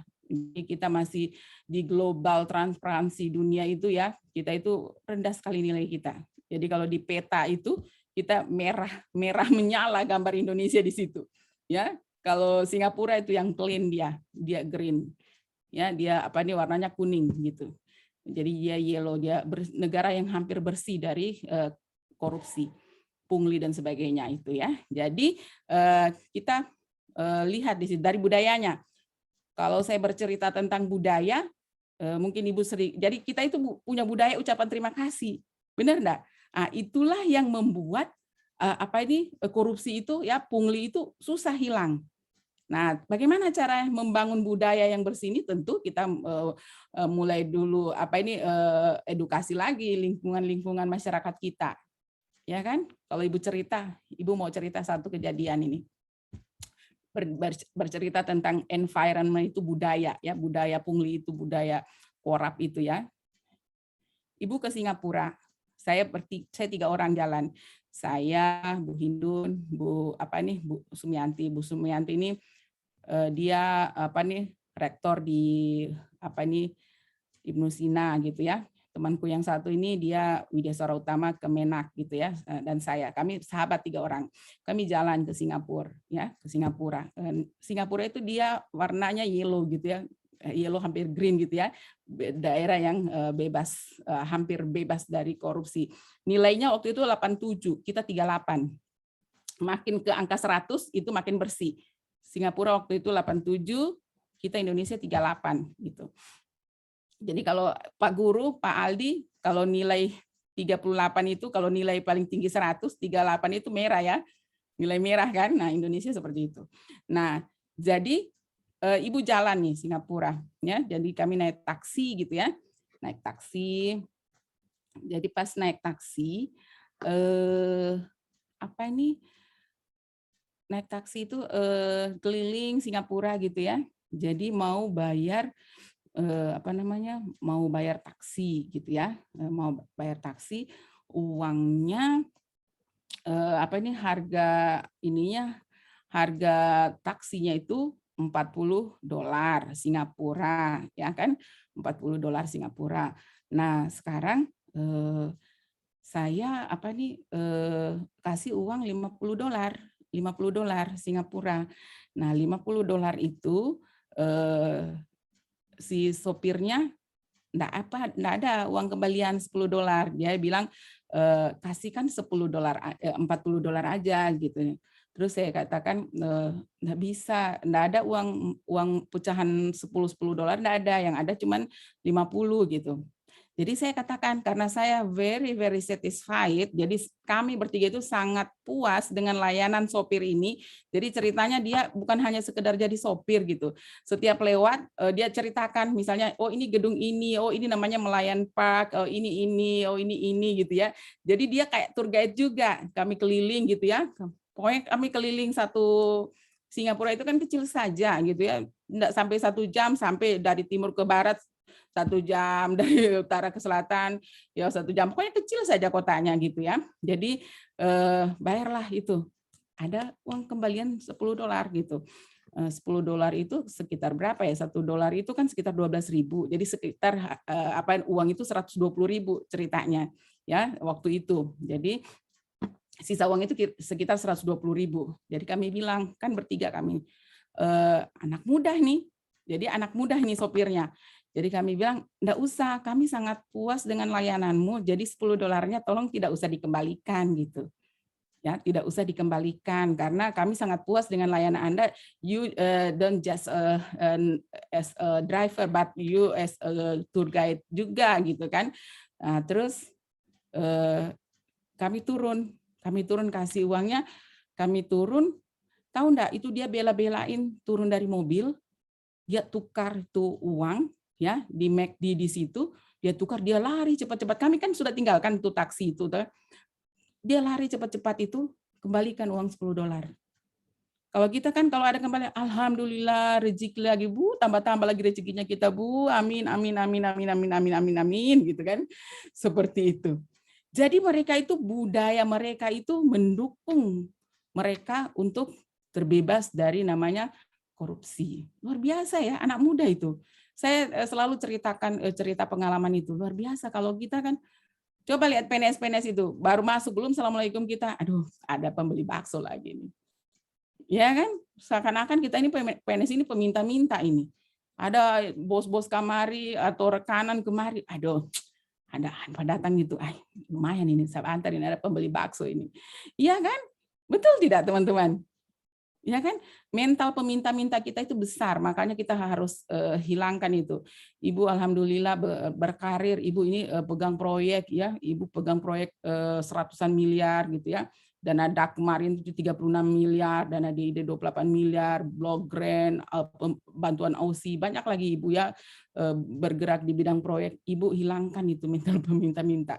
Sebenarnya bisa aja sih yang dapat proyek 1 miliar lebih, kasih akan dulu, kemari dulu pembeli ini, tapi tidak, ibu tidak lakukan itu karena berusaha untuk membangun budaya itu, budaya bersih yang seperti Pak Reza bilang itu, ya bisa itu kita lakukan itu. Jadi walaupun kita gajinya kecil, kita jangan sampai punya mental peminta-minta karena itu sangat kondusif, ya. Bayangkan satu orang datang, dia kasih kita 100.000, pas datang 100. Jadi dia ke kantor, dia sedia uang 2 juta misalnya. Itu sekali datang di kantor, karena harus banyak yang dia kasih gitu. Pastilah proyek yang dikerjakan akan dikurangi volumenya. Benar nggak Pak Rizal? Mana mau orang mau rugi? Ya kan, pas Pak Rizal turun audit, kekurangan volume pekerjaan sebesar sekian. Oh, ini lagi. Nah, siapa lagi yang disuruh untuk menagih? Kita orang yang punya proyek itu, kan capek kita. Gila, itu ya, temuan akhirnya menjadi besar sekali. Nah, seperti itu ya, teman-teman ya, kalau kita berbicara, ini isu. Jadi salah satu isu kontemporer yang dihadapi negara kita adalah korupsi. Ya, kemarin itu saja teman-teman, yang Ibu cerita, pegawai KPK yang Satgas, yang menyimpan barang bukti, pernah nonton enggak itu, pegawai KPK, emas yang hampir 2 kilogram disuruh simpan sebagai barang bukti, dia curi, ya gila tidak itu. Padahal kalau mau dipikir gaji mereka itu sudah besar ya. Nah itu dari sisi manusianya yang harus diperbaiki. Anda mungkin pernah dengar cerita tentang tembok Cina, ya kan, The Great Wall. Ada yang sudah pernah injakan kaki di tembok Cina? Angkat tangan. Belum. Pak Reza belum? Ibu sudah. Tahun berapa ya? Tahun 2016 lah. 5 tahun yang lalu Ibu injakan kaki. Ibu suka nonton film The Great Wall itu ya. Ibu keren kan filmnya The Great Wall itu, keren sekali filmnya. Ibu injakan kaki di tembok Cina itu ya. Jadi tembok Cina itu melewati 9 provinsi.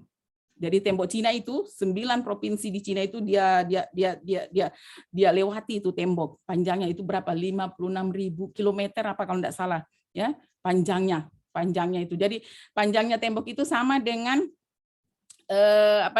56 kali saya ke Makassar gitu. Panjangnya. Jadi 56 kali saya ke Makassar itu naik mobil gitu, panjangnya tembok itu. Nah, tembok itu teman-teman sengaja dibangun untuk mempertahankan wilayah. Gitu ya, maksudnya itu ceritanya. Mempertahankan wilayah supaya musuh tidak masuk. Jadi bela-belain mereka bangun tembok itu tebal loh.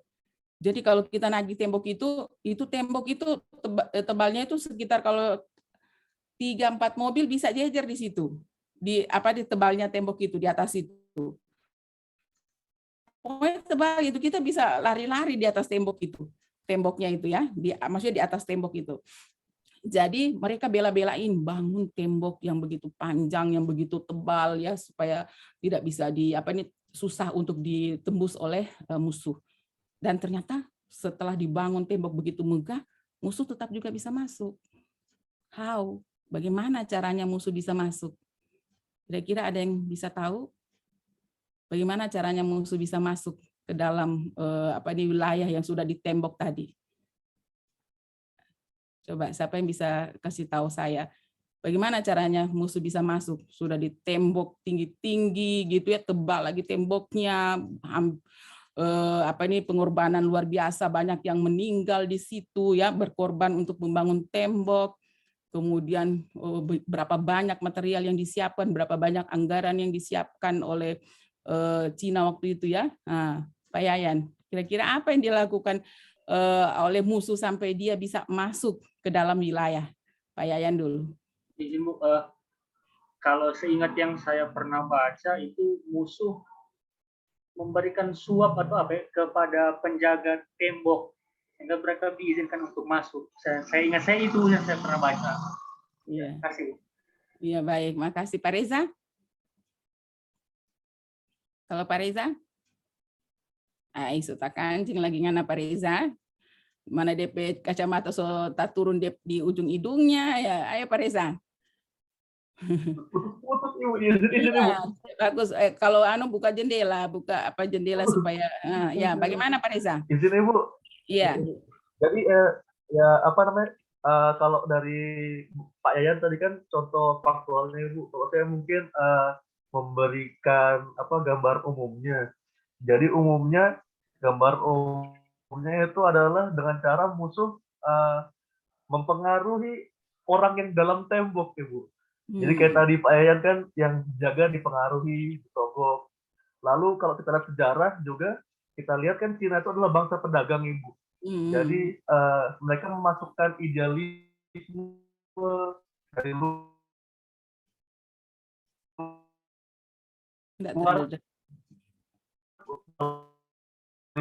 pedagang tersebut. Lalu yang kita ingat di Cina itu dimasukkan yang penting kamu untung, padahal negaranya akhirnya hancur. Ya, terima kasih. Ya. Baik, terima kasih. Iya, jadi teman-teman semua, salah satu caranya itu tadi, mereka mulai memberikan suap-suap kepada penjaga pintu. Gitu ya. Jadi tembok sudah berdiri megah, musuh tidak bisa masuk. Ternyata musuh bisa dengan mudahnya masuk ya melalui orang-orang ya di pintu gerbang. Coba. Ya kan? Bagaimana ceritanya ini? Makanya kita belajar bela negara ini, bagaimana kita memperkuat kita punya mental. Ada kesiapsiagaan. Bela negara salah satunya adalah harus siap mentalnya. Jadi ada kalau belajar nanti anti korupsi ada namanya wow effect itu. Pertama dikasih penjaga pintu. Ini 1 yuan. No. Nggak boleh masuk. Kasih 10 yuan. Dia bisa masuk. Dia aduh kasihan ini orang ini kan saya punya negara ini bisa hancur ini. Dikasih 100 yuan. Kasih 1000 yuan belum. Pas dibilang 1 juta yuan. Langsung beling-beling matanya itu, langsung aduh itu kalau uang sekian itu berapa banyak duitnya, sudah lolos deh masuk musuh kita. Ya, banyak sekali itu ya. Jadi musuh-musuh lihat juga perdagangan itu yang disebut Pak Reza tadi. Jadi pintu gerbang dibuka untuk dilakukan. Jadi dari jalur-jalur itu jalur sutra ya namanya dulu itu ya, Ibu lupa. Nah, itulah sampai teman-teman ini kenapa kita belajar isu-isu kontemporer, salah satunya membentuk kepedulian teman-teman bahwa korupsi salah satu salah satu isu yang dihadapi oleh negara kita yang harus segera terselesaikan dengan cara membentuk karakter kita. Ya, jadi teman-teman di sini inti dari mengikuti Laksar ini adalah membentuk karakter teman-teman. Apalagi kalau nanti setelah agenda 1 ini ya Anda masuk sudah ke agenda 2. Agenda 2 itu sudah belajar nilai-nilai. Nilai-nilai yang harus you seed, ya you tanam ke dalam diri, you aktualisasikan, you biasakan gitu, sehingga teman-teman itu jauh dari penyelewengan, penyalahgunaan dan sebagainya ya. Karakter buruk itu jauh. Yang ada adalah karakter baik di kita. Ya, jadi pembangunan manusia paling penting sebenarnya ya dibanding jadi walaupun tembok Cina sudah besar-besar itu fisiknya, tapi manusianya harus juga dibangun. Salah satunya adalah teman-teman ini mengikuti Latsar, mau dibangun manusianya. Ya, jangan cepat tergiur gitu. Jadi menjadi PNS itu adalah pilihan hidup sederhana. Ya, teman-teman, kalau mau jadi kaya jangan masuk jadi PNS. Ya, kalau mau kaya itu jangan masuk PNS. Temanku itu saya punya teman pengusaha. Itu saya kuliah di Jakarta, UNJ, Universitas Negeri Jakarta. Jadi waktu itu gaji ibu 3 juta. Waktu saya sekolah S3 itu gajiku 3 juta. Jadi ngobrol lah saya, teman pengusaha saya itu dia ketua PIRA. Sekarang Perempuan Indonesia Raya dari Gerindra dia orang partai. Dia suka berpolitik gitu ya. Jadi dia pengusaha kaya gitu ya. Jadi waktu cerita-cerita gitu ya, gitu, saya sering diajak gitu ya, pergi ke mall, ke nonton, pergi makan. Saya pernah makan di saya pernah makan di Grand Hyatt itu di Plaza Indonesia. Saya cuma minum teh, makan kue gitu ya. Waktu itu saya bilang gini, karena saya sudah malu juga karena saya selalu ditraktir ceritanya. Saya selalu ditraktir nih ceritanya. Kak, dia panggilnya saya kakak gitu. Kak, ayo dong kita nih, saya aja yang bayar. Dia bilangnya seperti itu. Terus waktu itu saya sudah sungkan karena dia bayar terus. Kan saya nggak tahu berapa yang dia bayar. Karena bayarnya selalu cuma ngasih kartu. Dikasih buku bill itu ya, dikasih kartu ke sana. Shoot, udah terbayar gitu. Jadi waktu itu saya pikir saya juga ada kartu. Saya bilang gitu kan, dalam hati ini saya ada kartu juga. Jadi saya bilang gini, saya bilang, Mbak Susi, nanti saya aja yang bayar gitu ya. Nggak usah Kak, dia bilang, beneran saya aja yang bayar. Sudah dibawa ini bukunya ya, bukunya dikasih sudah. Bukunya terus saya buka gini, tertulis di situ 1.8. Saya berpikir ini 1.8 ini tidak mungkin 180.000.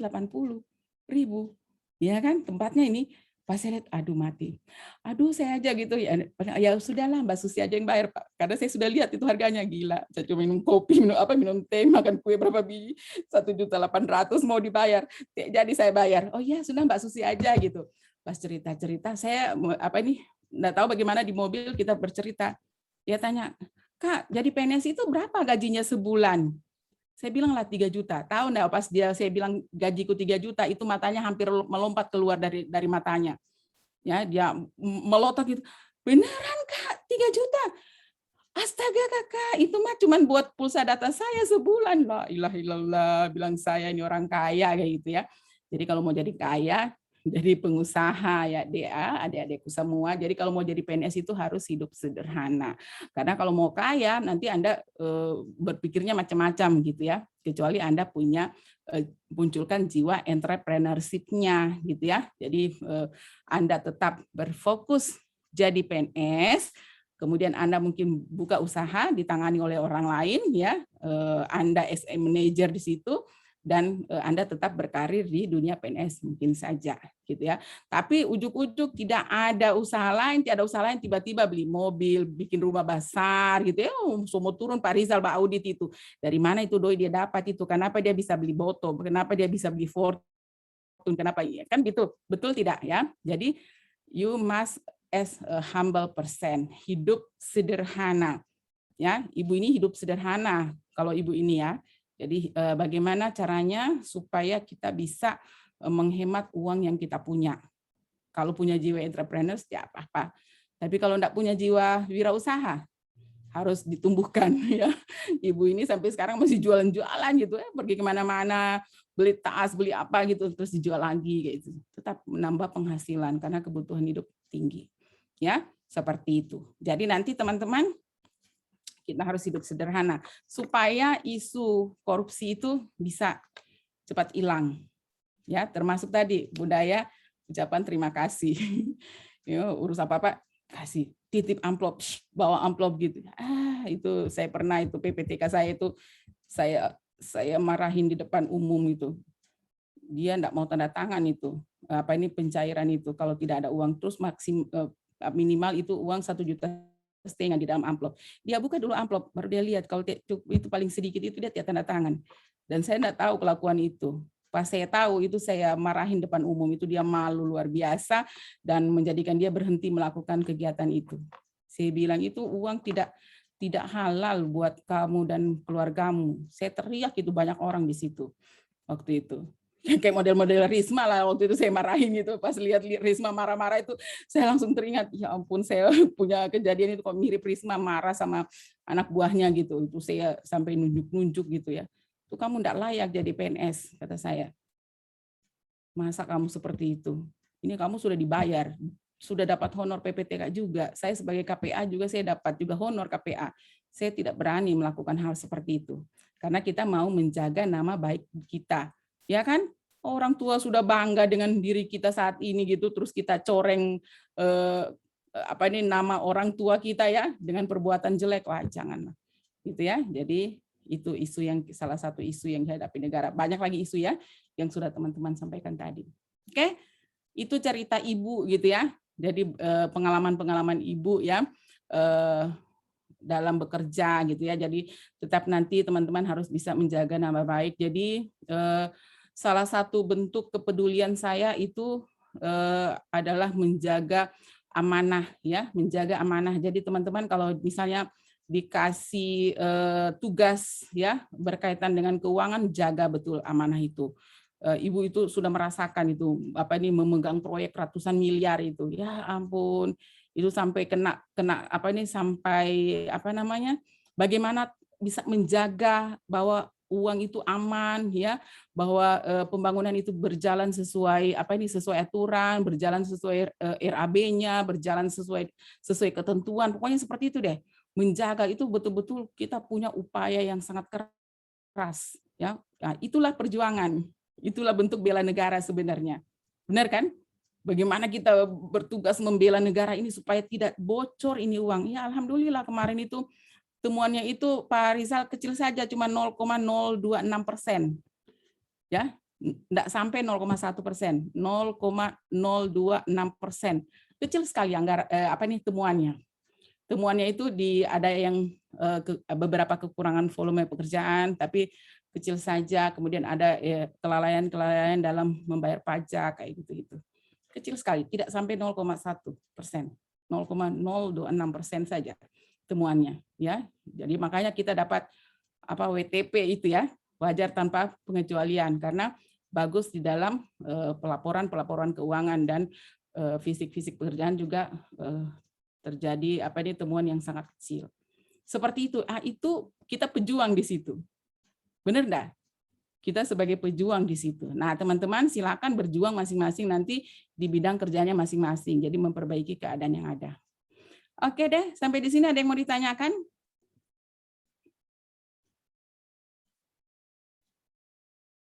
Pak Rizal, nyanyi dulu lagu Banggai Laut dulu satu. Ayo, lagu Banggai Laut. Ada enggak lagu judulnya Sinole di situ? Ibu pengen benar makan sinole betulan. Itu makanan bukan lagu, Ibu.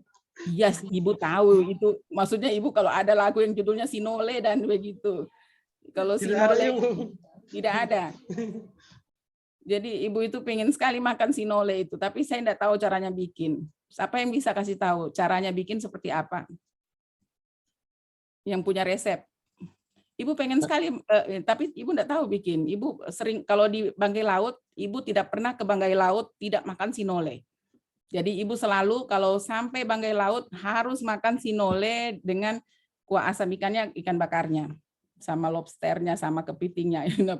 Makanya Ibu kalau ke Banggai Laut itu Ibu bawa, memang Ibu punya obat penurun tekanan darah, penurun kolesterol ya, Ibu sudah bawa vitamin, pokoknya Ibu kalau ke Banggai Laut itu harus bawa banyak perangkat gitu karena Ibu tidak bisa menahan godaan untuk tidak makan di Banggai Laut gitu.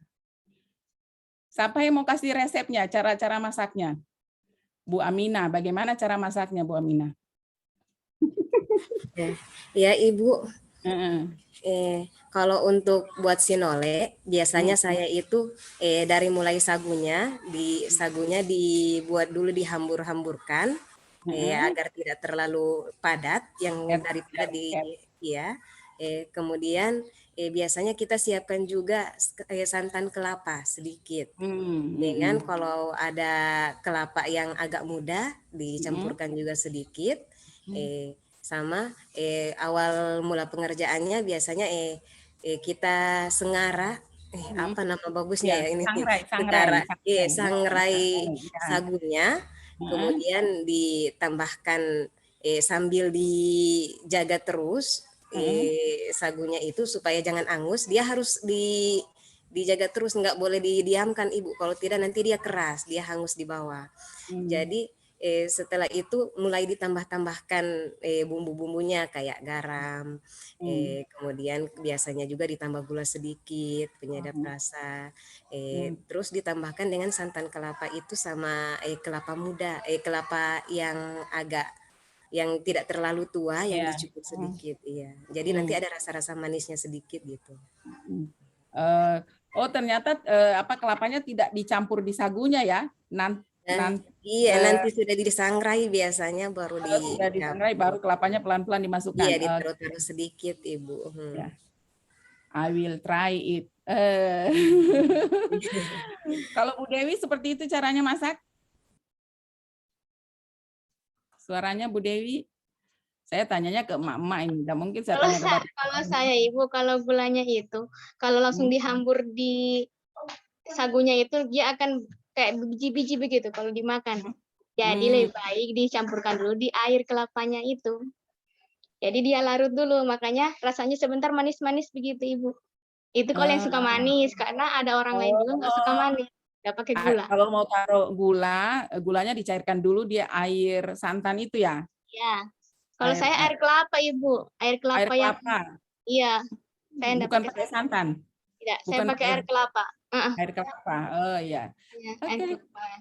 I will try it. Tenang saja, nanti sebentar ini saya mau coba.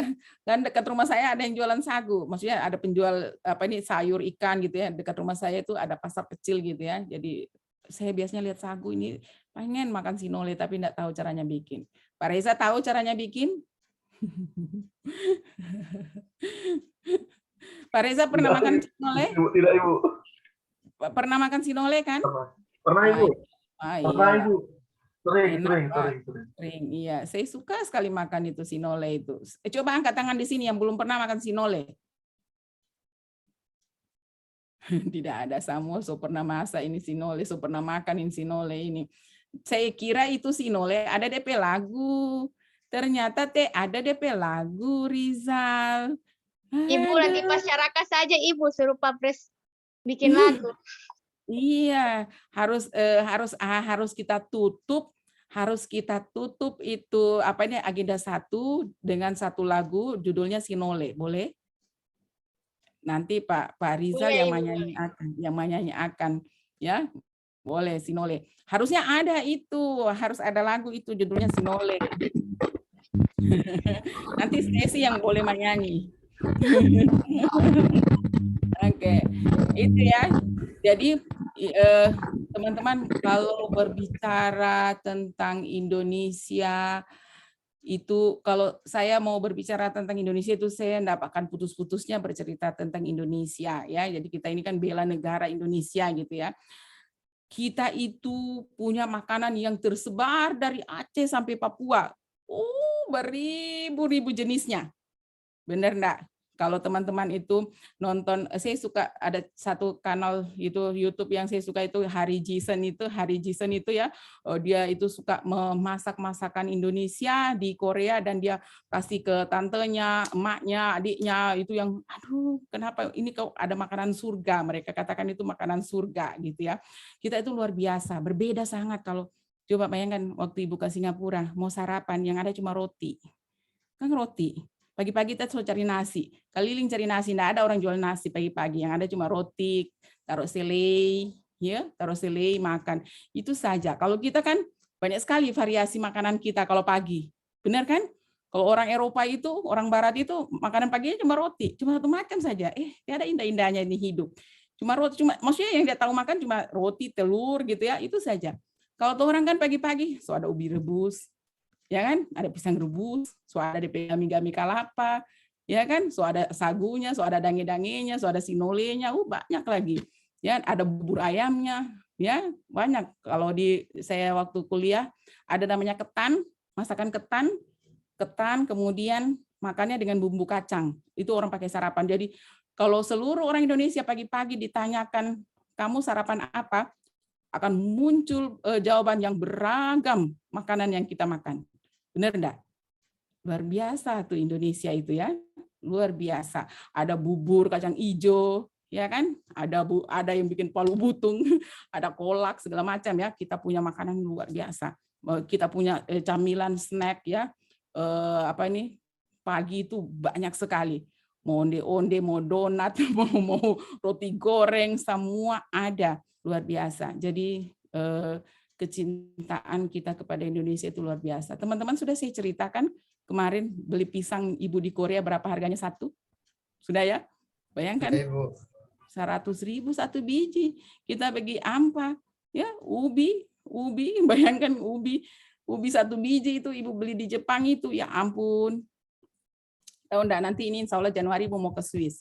Swiss itu katanya satu biji telur itu sekitaran 20.000 satu biji. Ibu pengen beli itu, gimana sekali itu rasa telur satu biji 20.000 itu, ya kan? Nah, jadi aduh. Insya Allah ini enggak ada halangan. Sebenarnya 1 sampai 11 Juli kemarin sih ibu keliling Eropa, cuman pandemi ini enggak jadi. Nah, jadi salah satu persyaratannya tadi itu Pak Ramlan, vaksin.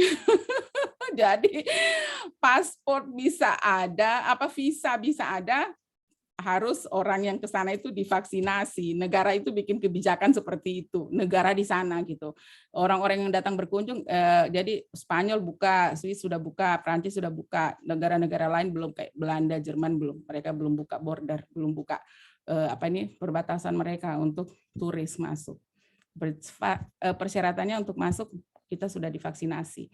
Nah, makanya teman-teman nanti ini harus jadi garda terdepan ini, menghilangkan hoax masalah vaksin, gitu ya, menghilangkan hoax masalah vaksin seperti itu. Bu, iya Pak Yayan, raise hand, silakan Pak Yayan. Ya, izin Bu, bertanya mungkin sekalian dengan curhat, mungkin Ibu punya banyak pengalaman terkait tentang bela negara, korupsi dan lain-lain. Saya kebetulan kan orang teknis, Ibu sarjana teknik, jadi kemungkinan perputarannya Bapeda, PU, lingkungan hidup yang orang bilang tempat-tempat basah begitu. Dan belakangan ini sejak honorer itu saya lihat di daerah kami itu arah yang paling sampai kasus kemarin itu yang menjadi hal yang luar biasa, karena memang budayanya itu kita di sini budaya terima kasih itu masih besar. Iya. Dan dilihat juga macam mana?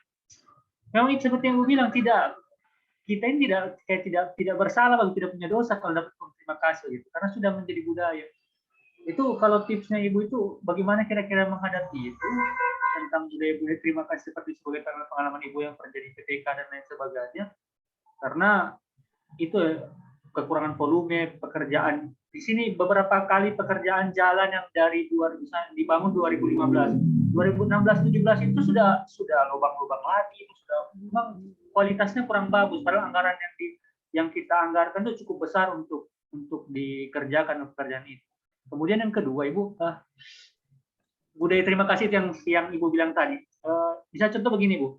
Ada pekerjaan dilakukan, misalnya proyek apa begitu kan, proyek perencanaan, misalnya buat dokumen apa. Pekerjaan itu sudah selesai sampai selesai, tidak ada masalah permasalahan apa semua. Tapi kemungkinan kan di RAB begitu, RAB itu kan kita sebenarnya di tim daerah begitu kan bisa tidak masuk. Cuma pekerjaan sudah selesai, aman semua, pemeriksaan aman semua, tidak ada apa. Cuma dari pihak pengusaha itu bisa, oh ini orang bantu orang di daerah, orang kasih begitu, itu masih budaya kurus juga atau bagaimana? Karena saat ini masih ada seperti Ibu. Iya. Mohon pencerahannya Ibu. Iya, baik. Terima kasih Pak Yayan. Jadi gini, kita ini itu namanya perilaku korup. perilaku korup ya. Jadi kalau sudah dapat periksa apa ya sudah masuk tindak pidana korupsi gitu ya. Tapi itu perilaku korup gitu ya. Jadi usahakan kita tidak menerima karena harusnya kita berpikir dampaknya. Kalau ibu itu selalu berpikir dampaknya. Jadi misalnya ada yang ngasih, apa ini? Anu Bu, kasihan ucapan terima kasih Ibu ada bantu-bantu, kasihan orang pe administrasi semua, kasihan beres semua atau pe pekerjaan, alhamdulillah selesai. Tapi itu semua diberikan karena ada sambungan dari kewenangan yang kita punya. Itu suap. Ya kan, masuk itu ranahnya Pak Rizal itu sebagai tim audit. Kalau kita terima, kan kalau yang menerima dan memberi itu dua-duanya ditangkap. Ya kan? Jadi yang menerima dan diberi, yang memberi dan menerima itu sama-sama ditangkap juga. Nah, saya tidak berani mengambil resiko. Jadi biasanya seperti ini. Jadi di awal, kalau Ibu ya, di awal kan Ibu KPA-nya misalnya ya, PPK-nya, ya Ibu yang tanda tangan semua kontrak. Jadi Ibu Ibu itu sebelum pekerjaan Ibu rapat dulu. Jadi rapat dengan konsultan perencananya, konsultan pengawasnya, kemudian dengan rekanan. Kalau yang yang swadaya atau apa namanya? Apa yang swadaya ya? Swakelola ya, seperti itu. Nah, Ibu biasanya kalau kepala sekolah, Ibu undang semuanya gitu ya, Ibu undang. Jadi Ibu undang, kemudian Ibu sampaikan. Ibu sampaikan biasanya Ibu kalau melakukan rapat seperti itu Ibu partner sama kejaksaan. Jadi Pak Kajari ya Kepala Kejaksaan Negeri ya, kalau di Pak Kajari saya undang ya, dari BPKP saya undang, dari Inspektorat saya undang. Jadi semua unsur pengawas pemeriksa keuangan itu saya undang semua sebelum memulai pekerjaan loh. Kalau Ibu seperti itu, sebelum memulai pekerjaan. Jadi di awal tahun anggaran, sekian, Ibu undang semuanya, kemudian kami kayak DEX begitu, mohon maaf, saya sebagai penanda tangan kontrak di sini, dan saya sebagai kuasa pengguna anggaran di sini, saya mau pekerjaan ini diselesaikan betul-betul ya sesuai aturan yang berlaku. Jadi kalau ini swakelola dasarnya ini, kalau yang pakai rekanan kontrak penyedia gitu ya, kepada penyedia seperti ini aturannya. Dan seperti jadi saya jelaskan semua aturan yang berlaku, dan kami betul-betul tekankan kepada rekanan-rekanan bahwa kami tidak meminta persen ataupun apa, kami tidak menerima ucapan terima kasih, sehingga kami harapkan betul-betul pekerjaan ini sesuai aturan dan tidak ada terjadi kekurangan volume pekerjaan. Itu saya bicara itu di sampingnya Pak Kajari. Waktu itu Pak Kajari namanya Pak Bambang. Ya, saya undang beliau karena saya ini kalau orang pegang proyek ini sebelah kaki sebelah kaki di penjara. Ya kan? Gila. Ya kan? Jadi saya itu pegang Pak Kajari. Saya waktu itu. Jadi sudah duduk. Makanya saya bilang temuan waktu itu hanya 0,026%. Nah, itu normal lah. Ada toleransi kesalahan dalam pekerjaan, ya kan? Toleransi sekian persen, sekian 1%, 5% gitu ya. Nah, tapi itu 0,026, sangat kecil. Kenapa? Karena semua saya dudukkan sama-sama. Makanya Pak Kajari itu pas berhasil pemeriksaan dan sebagainya itu beliau datang. Waktu itu teman-teman kantor bilangnya dikiranya saya ditangkap. Jadi waktu itu mereka pikirnya saya ditangkap karena Pak Kajari turun dari mobil, ya Kepala Kejaksaan Negeri kan, dia turun dari mobil, terus anak buahnya 7 orang. Kalau orang Kajari itu kejaksaan itu kan badannya tegap semua kan, tegap gitu, gagah semua, turun 7 orang. Dikawal ini Pak Kajarinya, dikawal Pak Bambang ini dikawal. Terus dia pas turun dari mobil itu dia jalan, dia tanya, ruangan Bu Aspina di mana ya gitu. Itu semua orang satu kantor sudah takut semua, aduh tidak, atas salah memang Bu Aspina ini semua ditangkap dia ini gitu kan. Karena saya ceritanya kepala bidang paling mudah waktu itu. Saya adalah kepala bidang paling mudah di antara kepala bidang yang ada gitu ya. Wah itu. Ternyata tahu enggak, dia masuk ruangan saya. Dia bukan masuk ruangannya kepala dinas. Dia cari ruangan saya gitu ya. Masuk. Ini loh Bu Aspina, aku mampir sebentar. Aku mau kasih ini buku, mau tak kasih buku Bu Aspina, aku baru dari Jogja. Aku kasih buku 3, ini bagus banget untuk Bu Aspina. Dia cuman kasih si hadiah buku 3 biji masuk ruangan saya, sekedar itu saja. Pak silakan dulu, nggak usah lama-lama, aku uang cuma mampir sebentar gitu ya. Kita turun gitu, naik mobilnya. Terus orang-orang itu pada datang sampai Pak Kadis turun ke ruanganku. Pak Spina bikin apa itu Pak Kadis?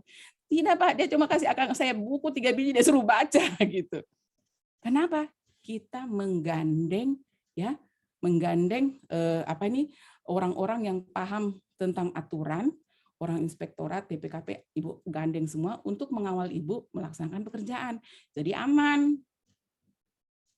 Itu salah satu caranya gitu. Jadi rekanan juga tidak ada yang mau macam-macam gitu, enggak ada. Paling kalau misalnya rekanan itu kadang-kadang Ibu minta berkontribusi, misalnya ada STQ, ada MTQ misalnya kan. Karena kalau ada untung pekerjaan saya bilang, ya kan? Karena barangkali bisa kontribusi, barangkali hadiah nomor 1 barangkali kulkas, gitu kan tidak ada uang Pemda, kan Pemda tidak menyiapkan anggaran itu kan, tidak ada itu, ya maksudnya hadiah-hadiah itu. Nah, itu biasanya kami ajak mereka berkontribusi untuk memberikan hadiah-hadiah. Jadi hadiahnya apa? Terserah ngoni, yang anak istilahnya sedekahnya komiu di situ untuk mensukseskan ini kegiatan gitu. Jadi mereka beli sendiri. Ada yang beli kipas angin, beli TV. Nah, itu dan kami sebutkan pada saat pemberian hadiah itu kami sebutkan hadiah nomor 1 kepada ini adalah hadiah dari PT Bank ini. Jadi transparansi ada. Jadi ini dari perusahaan ini memberikan hadiah juara 1 kepada Bu Stesi gitu. Jadi ketahuan perusahaan ini. Enggak apa-apa karena itu bentuk sumbangsi masyarakat ya kepada prestasi-prestasi anak-anak. Tidak masalah. Kalau uang untuk tidak ada. Dan alhamdulillah Ibu sampai sekarang aman-aman saja gitu. Ya. Jadi seperti itu nanti cara kerjanya. Jadi nanti kita bisa nanti memberikan masukan-masukan kepada pimpinan. Ayo Pak, ini ada proyeknya besar ini Pak, sekian triliun ini. Kan kasihan bikin perencanaan tuh orang Bapeda. Bangunan itu dibangun harusnya tahan 30 tahun. Ini belum 5 tahun sudah dianggarkan lagi. Jadi kita akhirnya istilahnya berjalan di tempat terus. Benar kan? Harusnya ketahanan bangunan atau ketahanan jalan misalnya 30 tahun baru rusak. Ini gara-gara terlalu banyak pos-pos yang dikasih akan di sana 1 juta, di sini 5 juta, di sana 10 juta, habis. Ya, habis. Iya kan? Makanya dia pasti mengurangi volume pekerjaan.